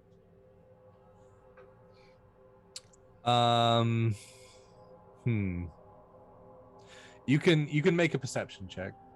Right. Is there anything anyone else would like to do as you walk through the golden gates? Well, if it's a distraction you need, dear, I definitely have you covered there. Just let us know. It's kind of you to offer to help in this way, considering we are such new friends, all of us. Yes. Do you need us to accompany you to this spire, or would you like us to rendezvous? Potentially. I do believe the source of the information that I'm after is likely inside. Okay. Though I'm not sure how my actual contact may take coming in with such a party. Well, I'm sure we could entertain ourselves outside while we're waiting on you to come back out. Brilliant. In which case, Well, maybe some of us can go with you. I think our reasonings to come up here might garner useful if we go inside. At least some of us. I'd You're suggest at least taking the girls. They're both magically inclined, and it'll be easier to pass them off as also from the Institute. I like that angle. Perhaps new initiates. Hey, Oh look, I've become a recruiter. Hey Jay, I'm gonna keep in mind there were 2 guards when we arrived. Up Mhm. there? Okay, and when we step out of the building, is it heavily guarded? Make a perception check. This will kind of go along with Kaya's one as well. Kaya, what'd you get? 9. 9, 18. Kaya, this is very grandiose, especially for your humble upbringing. And knowing that you need to keep an eye out, your eye is constantly just distracted by everything around you. You're unable to kind of pick up on anything. All right. 18. Yeah. You do notice that there's several shade guard, but they're not actively guarding. They look like they are en route to somewhere. Okay. Because the impression that I got from Adeline is that we might need to make a hasty exit from here. I just get the sense, from my experience, and so I'm just keeping track of how many guards, 2 guards. I was keeping track of. I wanted to see how they manipulated the teleportation circle. Did it look like they had to do something in order for us to teleport, aside from her putting the thumb under? So I think it was Gretchen, or no, it was Jarek that told you that you actually need to be in possession of the papers and attuned to you when you are in the teleportation circle for it to work, and then the Shade Guard needs to activate it. And I would say that you would see, because you guys are probably just like scanning around everything because it's very new, you would have seen Derek go and put his hand on the stone sphere that started to glow just before the snap of teleportation kicked in.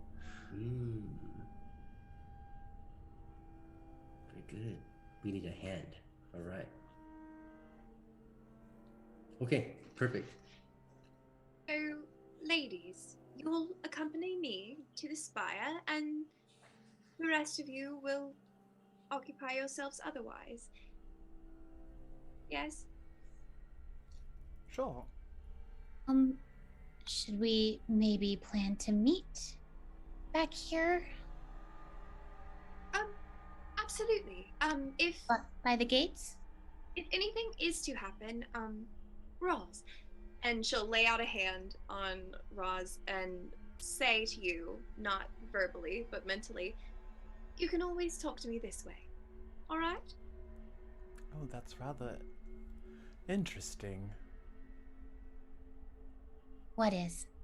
The sensation. I heard her voice in my head. Oh, like Kaya does? Similar, I would imagine, yes. Oh. Wow. It may prove useful. If we need you, if you need us, and we'll plan to reconvene right outside the spire, yes? Sure. Right. Now, this distraction and this sign that we're supposed to look out for, will it be visual? Oh, no. It's No. all here. Ah, very good. Okay. Jay, I'm gonna look for what looks like the nearest bar in the area. Close quarter? Make a perception check. Perception check, yes. 14. 14. Yeah.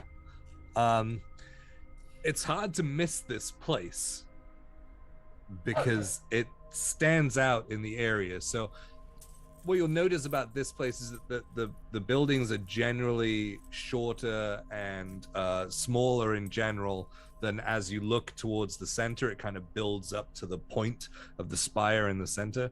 This is a fairly large building for this area. It stands out. There is a sign plastered across the front, all written in fine sign painted in beautiful, eloquent handwriting, and it reads, Eric's enchanting eatery of eccentricities and extravagant extras. Okay. I don't remember a single word of it. I just know Eric's.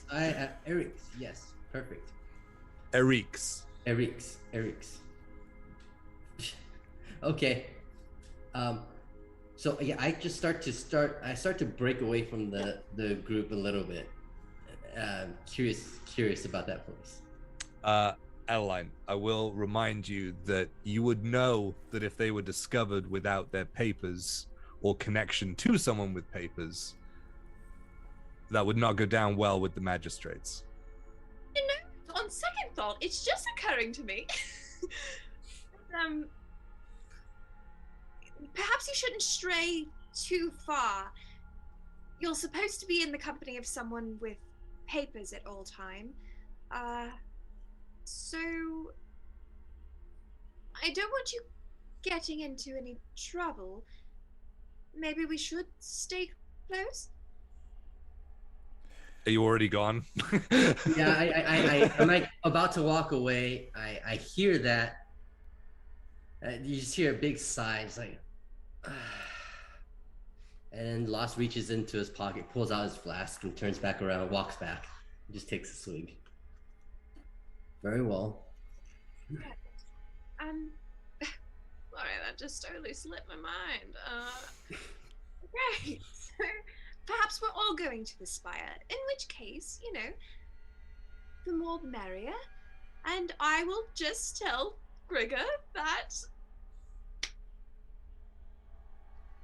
you know what, we're going to come up with that on the walk over. That's what we're going to do. Okay.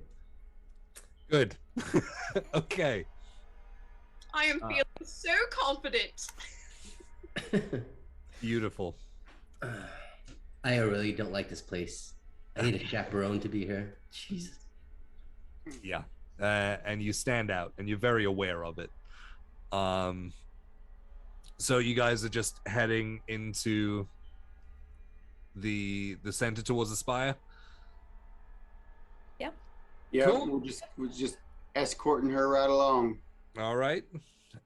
Is there anything that you'd like to look for, do along the way, talk about, whatever? Because we're basically going from the outskirts into the center, so if there's something you want to do along the way, then you can. So what business is it that the group of you have up here? Up here? The Well, papers that were lost in the post. right. What we really wanted to do was see it for the first time. And we didn't have an opportunity to do so. And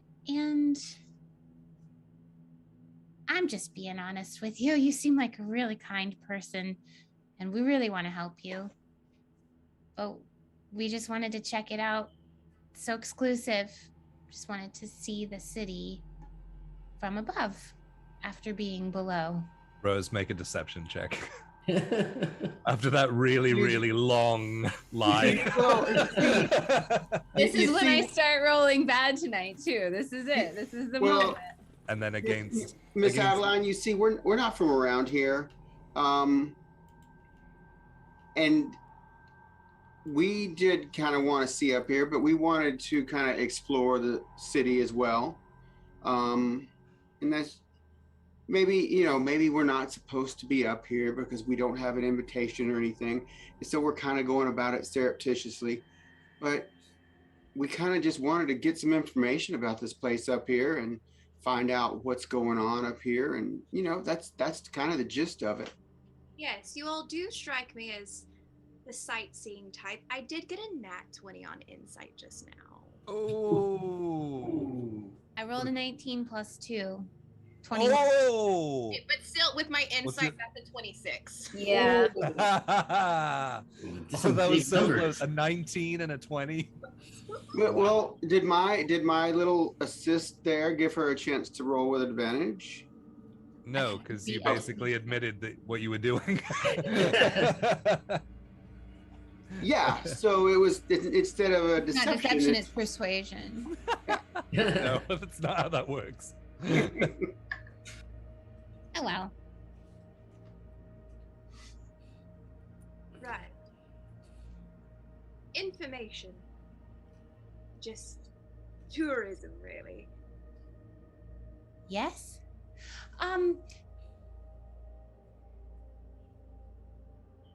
We noticed, and we can just keep walking while we talk.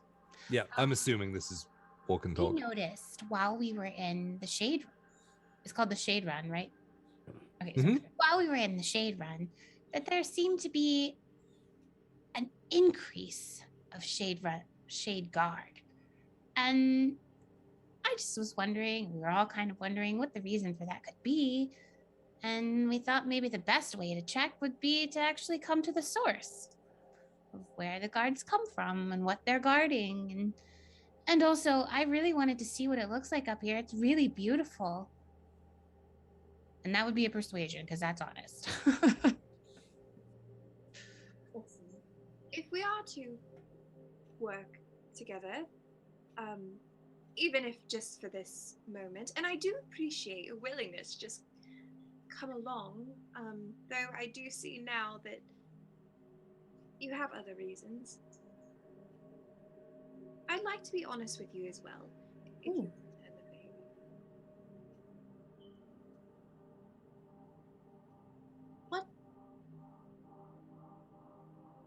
what is the Shade Guard doing? Are they keeping people from coming up? Or are they watching everyone? What have you observed?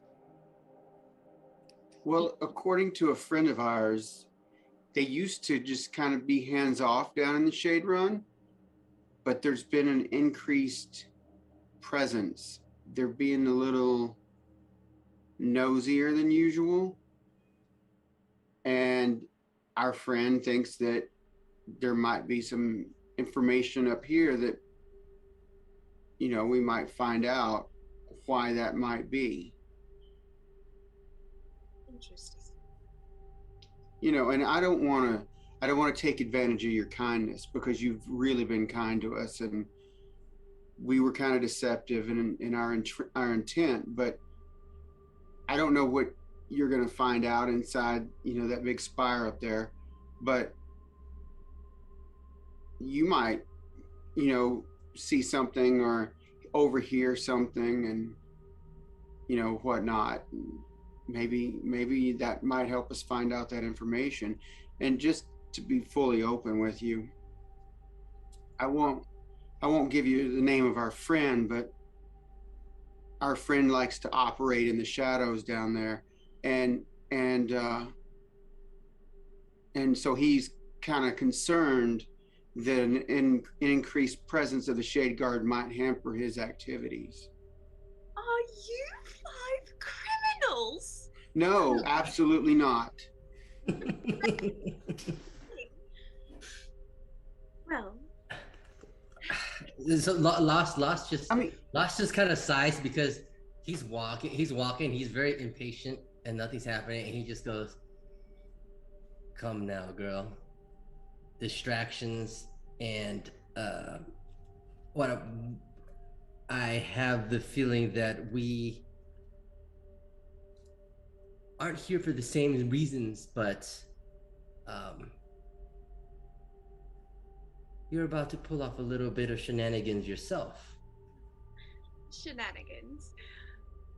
Perhaps. You're looking for information, as am I. I have reason to believe that something I hold very dearly may be at risk. And I'm simply looking for any information it may take to save it. And perhaps find out who's for and who's against me.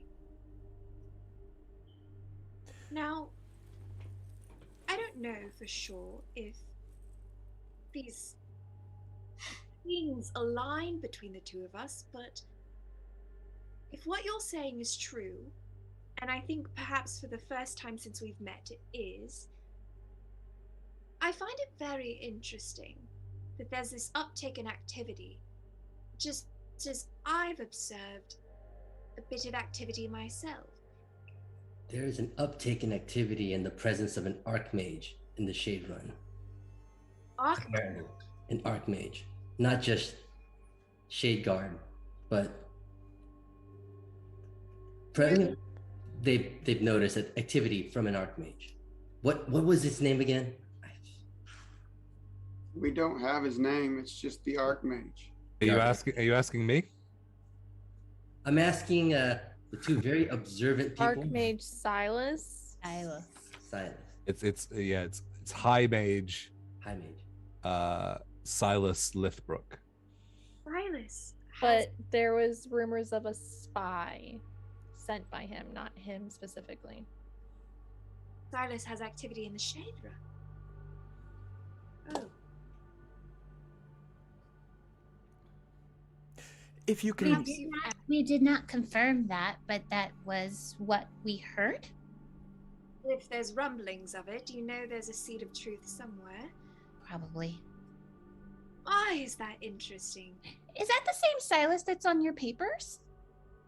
Yes, he's quite a large benefactor for the Institute, has his hand in pretty much all of our operations. And that's why I'm a bit concerned to find out exactly where he lies, on which side of a sort of schism that's arisen. DM, I just want to say that I'm paying very close attention to her words based on what we learned about the Institute from Fizzlewick's, I guess, sort of sister now. And that it was probably people from the Institute that sent or that came and murdered Gerard and got into a fight with us. So I'm paying really close attention, and I want to kind of keep, like, maybe get an insight into whether she could be part of that or whether she doesn't know or anything like that. Okay. Yeah, roll an insight check. That's a natural 19 for 23. 23 to figure out whether she may be involved with. Yeah, I mean, she seems like the appearance is that she seems maybe a little naive to what's going on at the Institute, or maybe she's really good at pretending to be that way.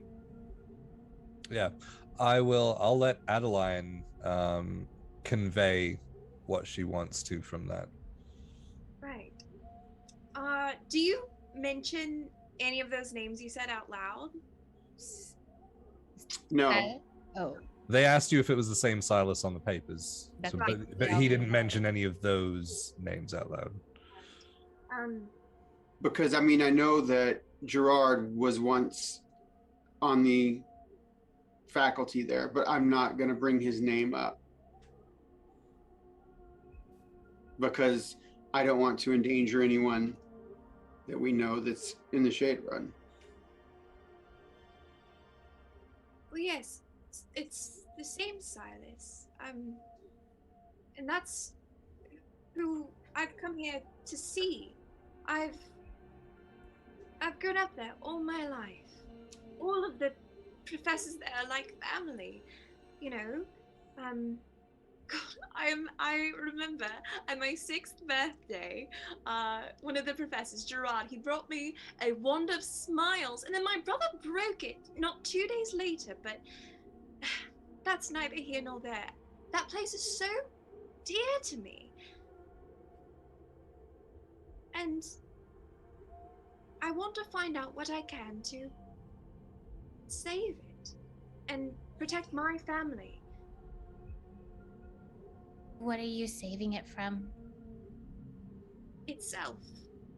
Is there something sinister going on at the academy or the institute? I fear so. I don't know everything, and truthfully, I know far less than I'd like, but I know that there are threats there, and threats directly to my family. There's factions and breaks and fractures, and it looks pristine from the outside, but deep underneath, it's apparently so very broken. And I want to know which side Silas is on. I fear, though, if he's been operating with spies and in the Shade Run, that he may have answered that very question.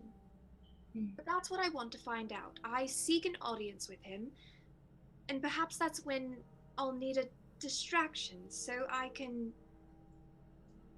delve a bit deeper, I'll say. I see.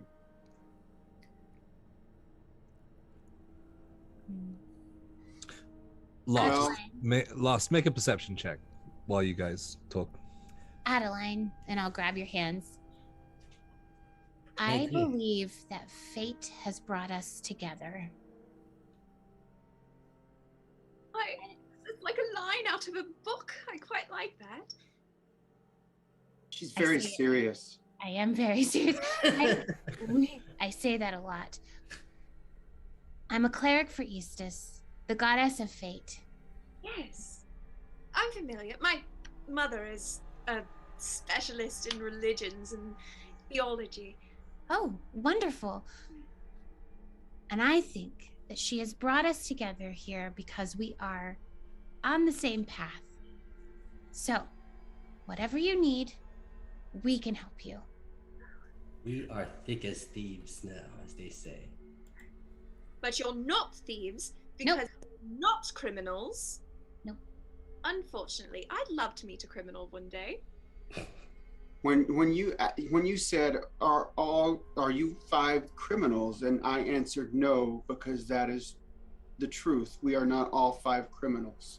Oh, I will leave it at that. a very good point to make. We are not all 5 criminals.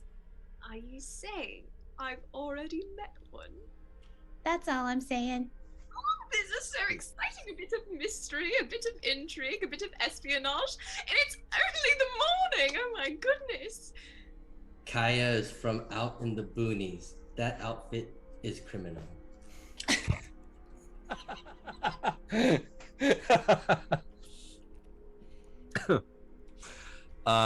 With an 18 perception check, what you notice as you're walking, because you were already kind of keeping an eye out on the guard situation, as you're getting closer into the center of the city, the drab, gray, but nicely done uniforms of the Shade Guard start becoming more sparse, and you start seeing very, very fine double-breasted uniforms in pure crisp white walking around, paying attention. I would say that you would definitely be able to tell that they're looking for, yeah, I mean, you've spent your life on the run from these kinds of people. Yep. I would say that you would be able to understand that these may be the magistrates that you've been told about. Sorry, words.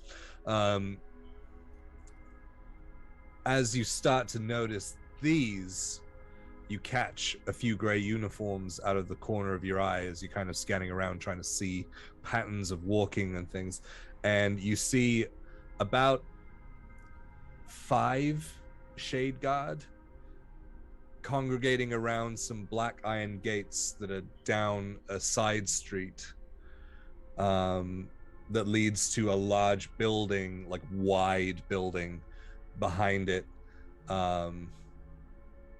and they, after like gesturing towards each other and chatting like out of earshot, they turn and walk inside that building.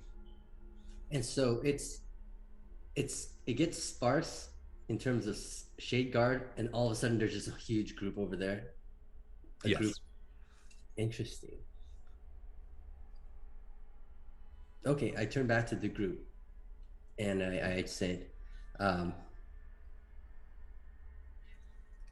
there's a smaller and smaller presence of Shade Guard here in this area of the Upper Echelon, but I just noticed a large group over to the side here that just entered a building. Is that what they did? Mm-hmm. Yeah, they walked through some black iron gates and into a building. That seems rather odd. Where they're headquartered? I'm not sure. That's a good question. Does it look like a barracks, the building itself, or is it nondescript? Or is it what? So it's down in like a side street. If you want to take a look at it, you'd have to go further into the side street. It doesn't look like it's particularly dangerous, and there's no like cannons facing you or anything like that. If you wanted to go further down, just because of the width of the building, it's hard to see from the front. But what you could see is a very nice, almost like half of a hexagon, which kind of hangs out almost like a foyer area, with columns and an awning, and then the building gets wider on either side. I'm not sure if that's of any that information is of any consequence. We definitely shouldn't interrupt your business, but I just noticed that. This cute. Roz is gonna try and reach out with his mind to Adeline. Miss Beaumont, can you hear me? Has it been 3 minutes? Yes, probably by this point. Yeah. I don't hear He's just standing here like this. Roz, do you have doing a a headache? Professor X? No, it seemed that mind link isn't working. Oh, would you like it to? And she'll. Here we are. I can just do this.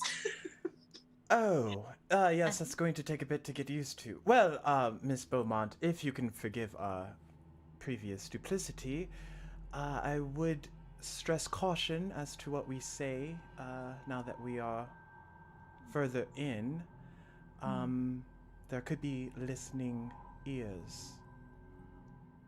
You make a very good point. But we are definitely for whatever decision you would like us to assist with. I think let's continue with the original course of action, and that may inform some next step that we need to take. Why, I'm not used to making all the decisions. This is quite exciting. I'm having quite a big day. Miss Adeline, do you think maybe on our way to the spire we could kind of make a quick detour over by this building that Lost was talking about? Just maybe swing kind of by there, and we can just kind of walk by there. We don't have to make it real obvious or anything, but I think it might be, it might serve some benefit. Sure, I see no harm. It seems to be on the way, or on the way adjacent. And Yeah, I mean, just to swing by a little closer, that's all. right. I'd like to get a better look inside there, and I'm sure the rest of us would too. So And as you're walking, I'm kind of quietly just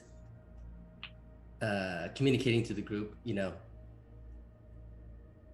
Double-breasted vests, gray. It appears to be magistrates. From the way they move and from their movements, do they look like martial? Do they look like trained warriors? I think maybe I'm trying to see if I can notice how warriors walk a certain way, or They carry themselves with a lot of confidence. a lot of confidence. Okay. And these are the Those shade guard the magistrates that you were talking about, Okay. right? Yeah. Yeah. Okay. So we need to be careful of them and their positions, and I'm just keeping track of where they're at. And Okay. So we're making a loop. The group, the 6 of us, who 5 of which are not a criminal, wink, wink, we're gonna walk right up to a lot of guards right now. We're just walking by. Mighty, past. let's go. Well, Okay. we're your escort. So wherever you go, we go, right? Right. Yeah. Yes. Perhaps I just got a little lost. And she's being very emphatic. Okay. Okay. So do you want to head down that the side road towards the gates? Yes. Okay. All right. Are you doing this in a way that kind of looks casual, but I think she's kind of I'm just walking past, taking in the sights kind of thing? she's kind of screwing up her face a little bit and kind of like looking up at the buildings around her on either side as she's going, and kind of looking down at the paper that she has, and kind of like just looking so confused, kind of that whole like, Oh, I'm sorry, officer. I didn't know how fast I was going. Okay. Make a performance check as you guys. I imagine you're kind of centered around Adeline, kind of making yourselves seem like We're a here. hired guard. Yeah. 14. 14. Okay.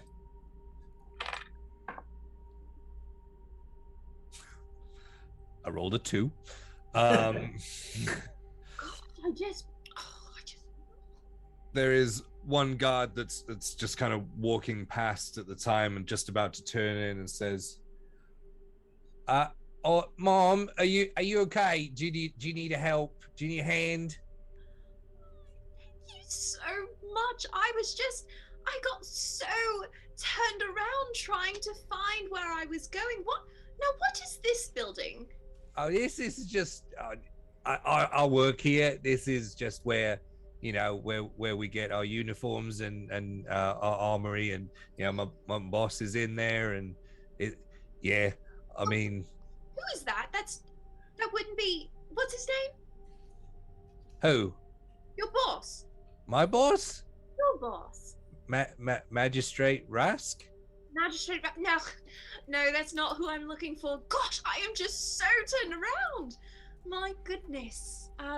Magistrate Rask. Well, he sounds like a fine fellow. Well, yeah, sure. Do you need help finding something?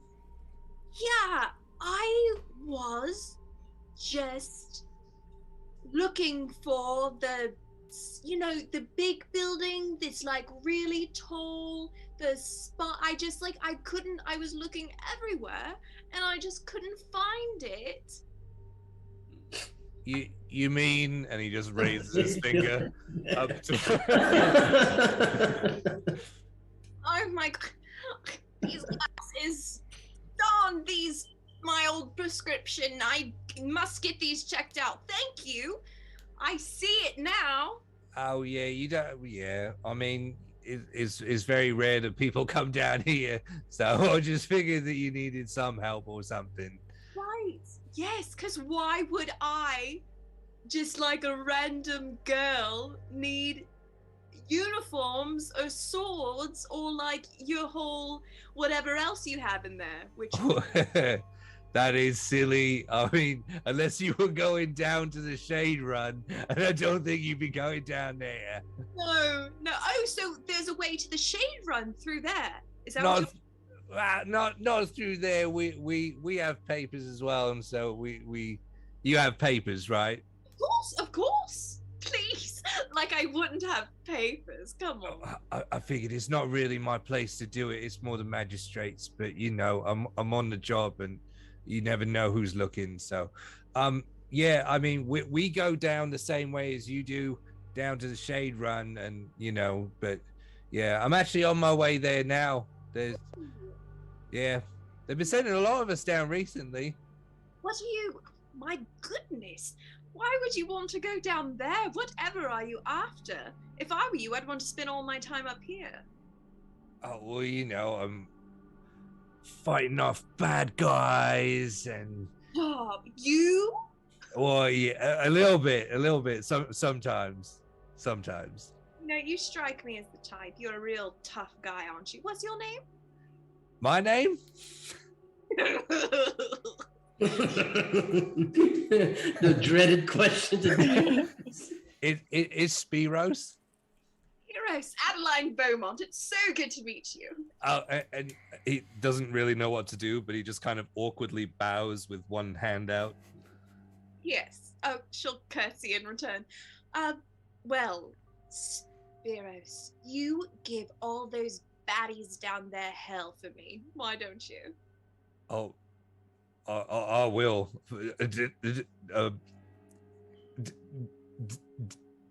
Yeah, for sure. I will. Okay, thank you. The pointy one, and he just exits, like face bright red. Well, was that informative? Yes. It was. Great. He seemed nice. He did, and he had a lot. Wasn't able to talk at the end.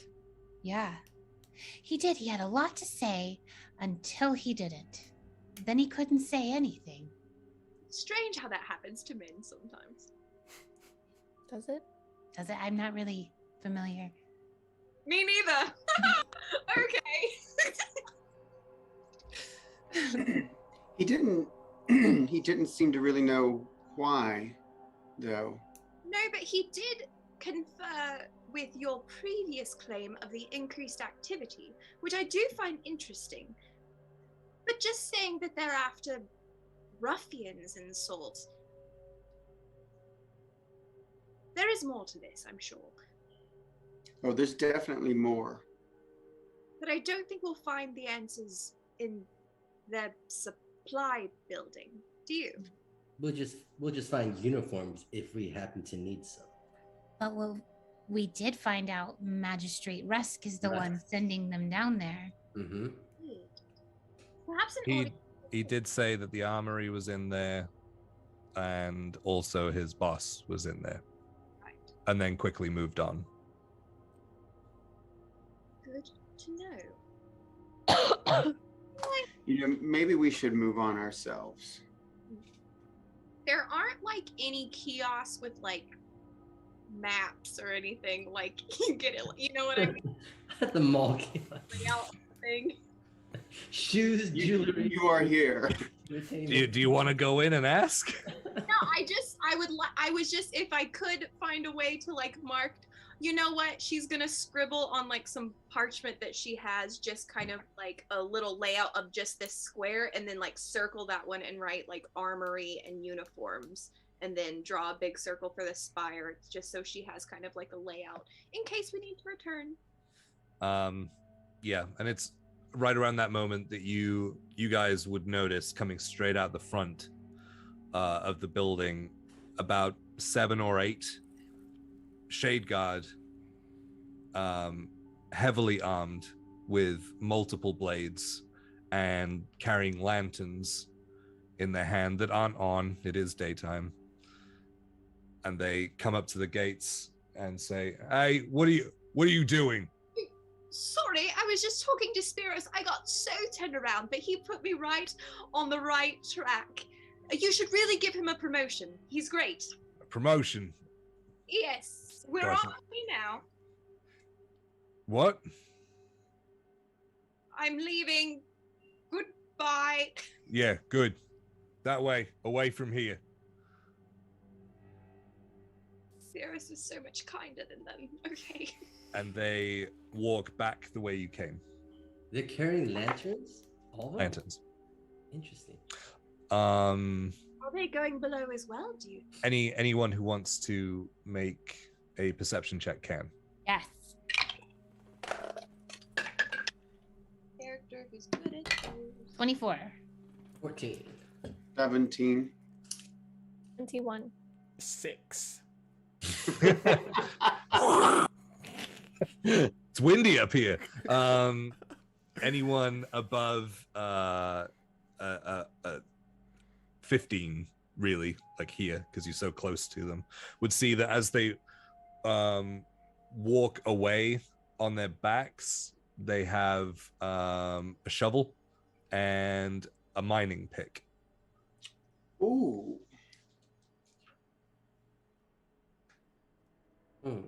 They have a saber on both sides and a lantern. So they're in the shade run and they're digging. They're going. You know, I have a particular accent myself, and I just, Cyros had a pretty distinct accent, but that gentleman there didn't sound like any of the other shade guards I've heard speaking. He sounded more authoritative, like and assured of himself. And I'm wondering if maybe the increased shade guard that are going down there aren't really shade guard, but they're in disguise as Shade Guard. I think he was just a dick. This may be true, and I may be reading into it, but it certainly would make sense and follow with what's going on. Mm. It's something to think about. What's below the Shade Run? That's a good question. Good question. We've been below parts of it. In the sewer. In the sewer, yes. Fun. I'll have to tell you all about it. I'm apparently a king god right now. It's true. Wow, I truly, and I'm saying this with honesty, I do not know how to process that information that you have just shared with me, but I am so glad that you've shared it. It's an interesting story, and it's true. I cannot wait to hear it. Yes. Right. But we should get into the spire and I think we've got the information we need, at least so we can go on with whatever you need to do now. This is all very interesting, though. I'm curious to find out exactly what they're after. I am too. Walking Got some ideas. But away from Captain Dick. Let's take care of your business. Right. One thing at a time. And we will head to the spire. Okay. So, with intrigue afoot, you start making your way back towards the central spire of the Upper Echelon in Elderwich, and that is where we're going to end I knew tonight's it. game. I knew it. Oh, man. Wah, wah. Welcome, Ashley. Hey! Welcome, Adeline. Eventually, when you guys stop being so paranoid about what I had. Oh my God. Welcome, Ashley. Ashley is here. You know, as long as Adeline stays alive, hopefully she'll be. What?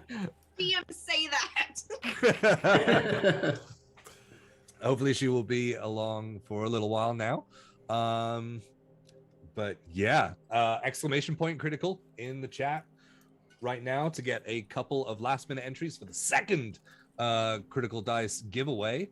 And while you are doing that, I will just remind everyone that come February 18th, that will be the last Gahlia show on this channel.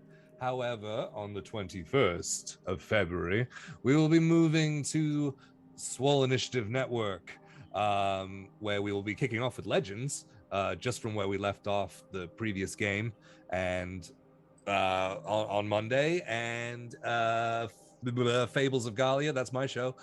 Fables of Gahlia will be picking up on the following Friday as well. So we're just finding a new home, and I hope a lot of you stay around to follow the story and follow these awesome characters and awesome players as they continue their journey through Gahlia. Awesome DM. Oh, stop. That's four more whole episodes. That's right it. here. Yeah. We got tons of fun stuff coming up as well on the channel that we're going to build in, talk shows and mini painting hangouts with some really cool special guests that I can't wait to do all of this stuff with all of you guys and all of you guys as well. So shower us with some support and we will be very grateful. Are we good? Do we have a winner? Oh, gee whiz. Wow. Okay. Z-timing gaming? Yeah, Zetamin? Is that like vitamin? But Zetamin? Zetamin. Dig it. Zetamin Gaming. Congratulations. You are the second winner of a set of exclusive critical dice. May or may not be exclusive. But jump into our Discord using the link and message me, Swole Initiative, SWOLE Initiative, and I will collect your address into my address book and then pass that along to Critical Dice, who will send out your dice. after explaining the whole process to you for no reason. I guess we're going to go and raid someone who is online in the community, as we always do. So let's go and drop some love on Vorpal Tales. Ooh, Tails. All right. Whoa. Vorpal Tales. All right, let's drop in. Let's drop those raid 42 emotes when we do. I don't think I have anything left to say. Have an awesome weekend, guys, and I can't wait to pick this up. Me too. Absolutely. Bye, you guys. Bye.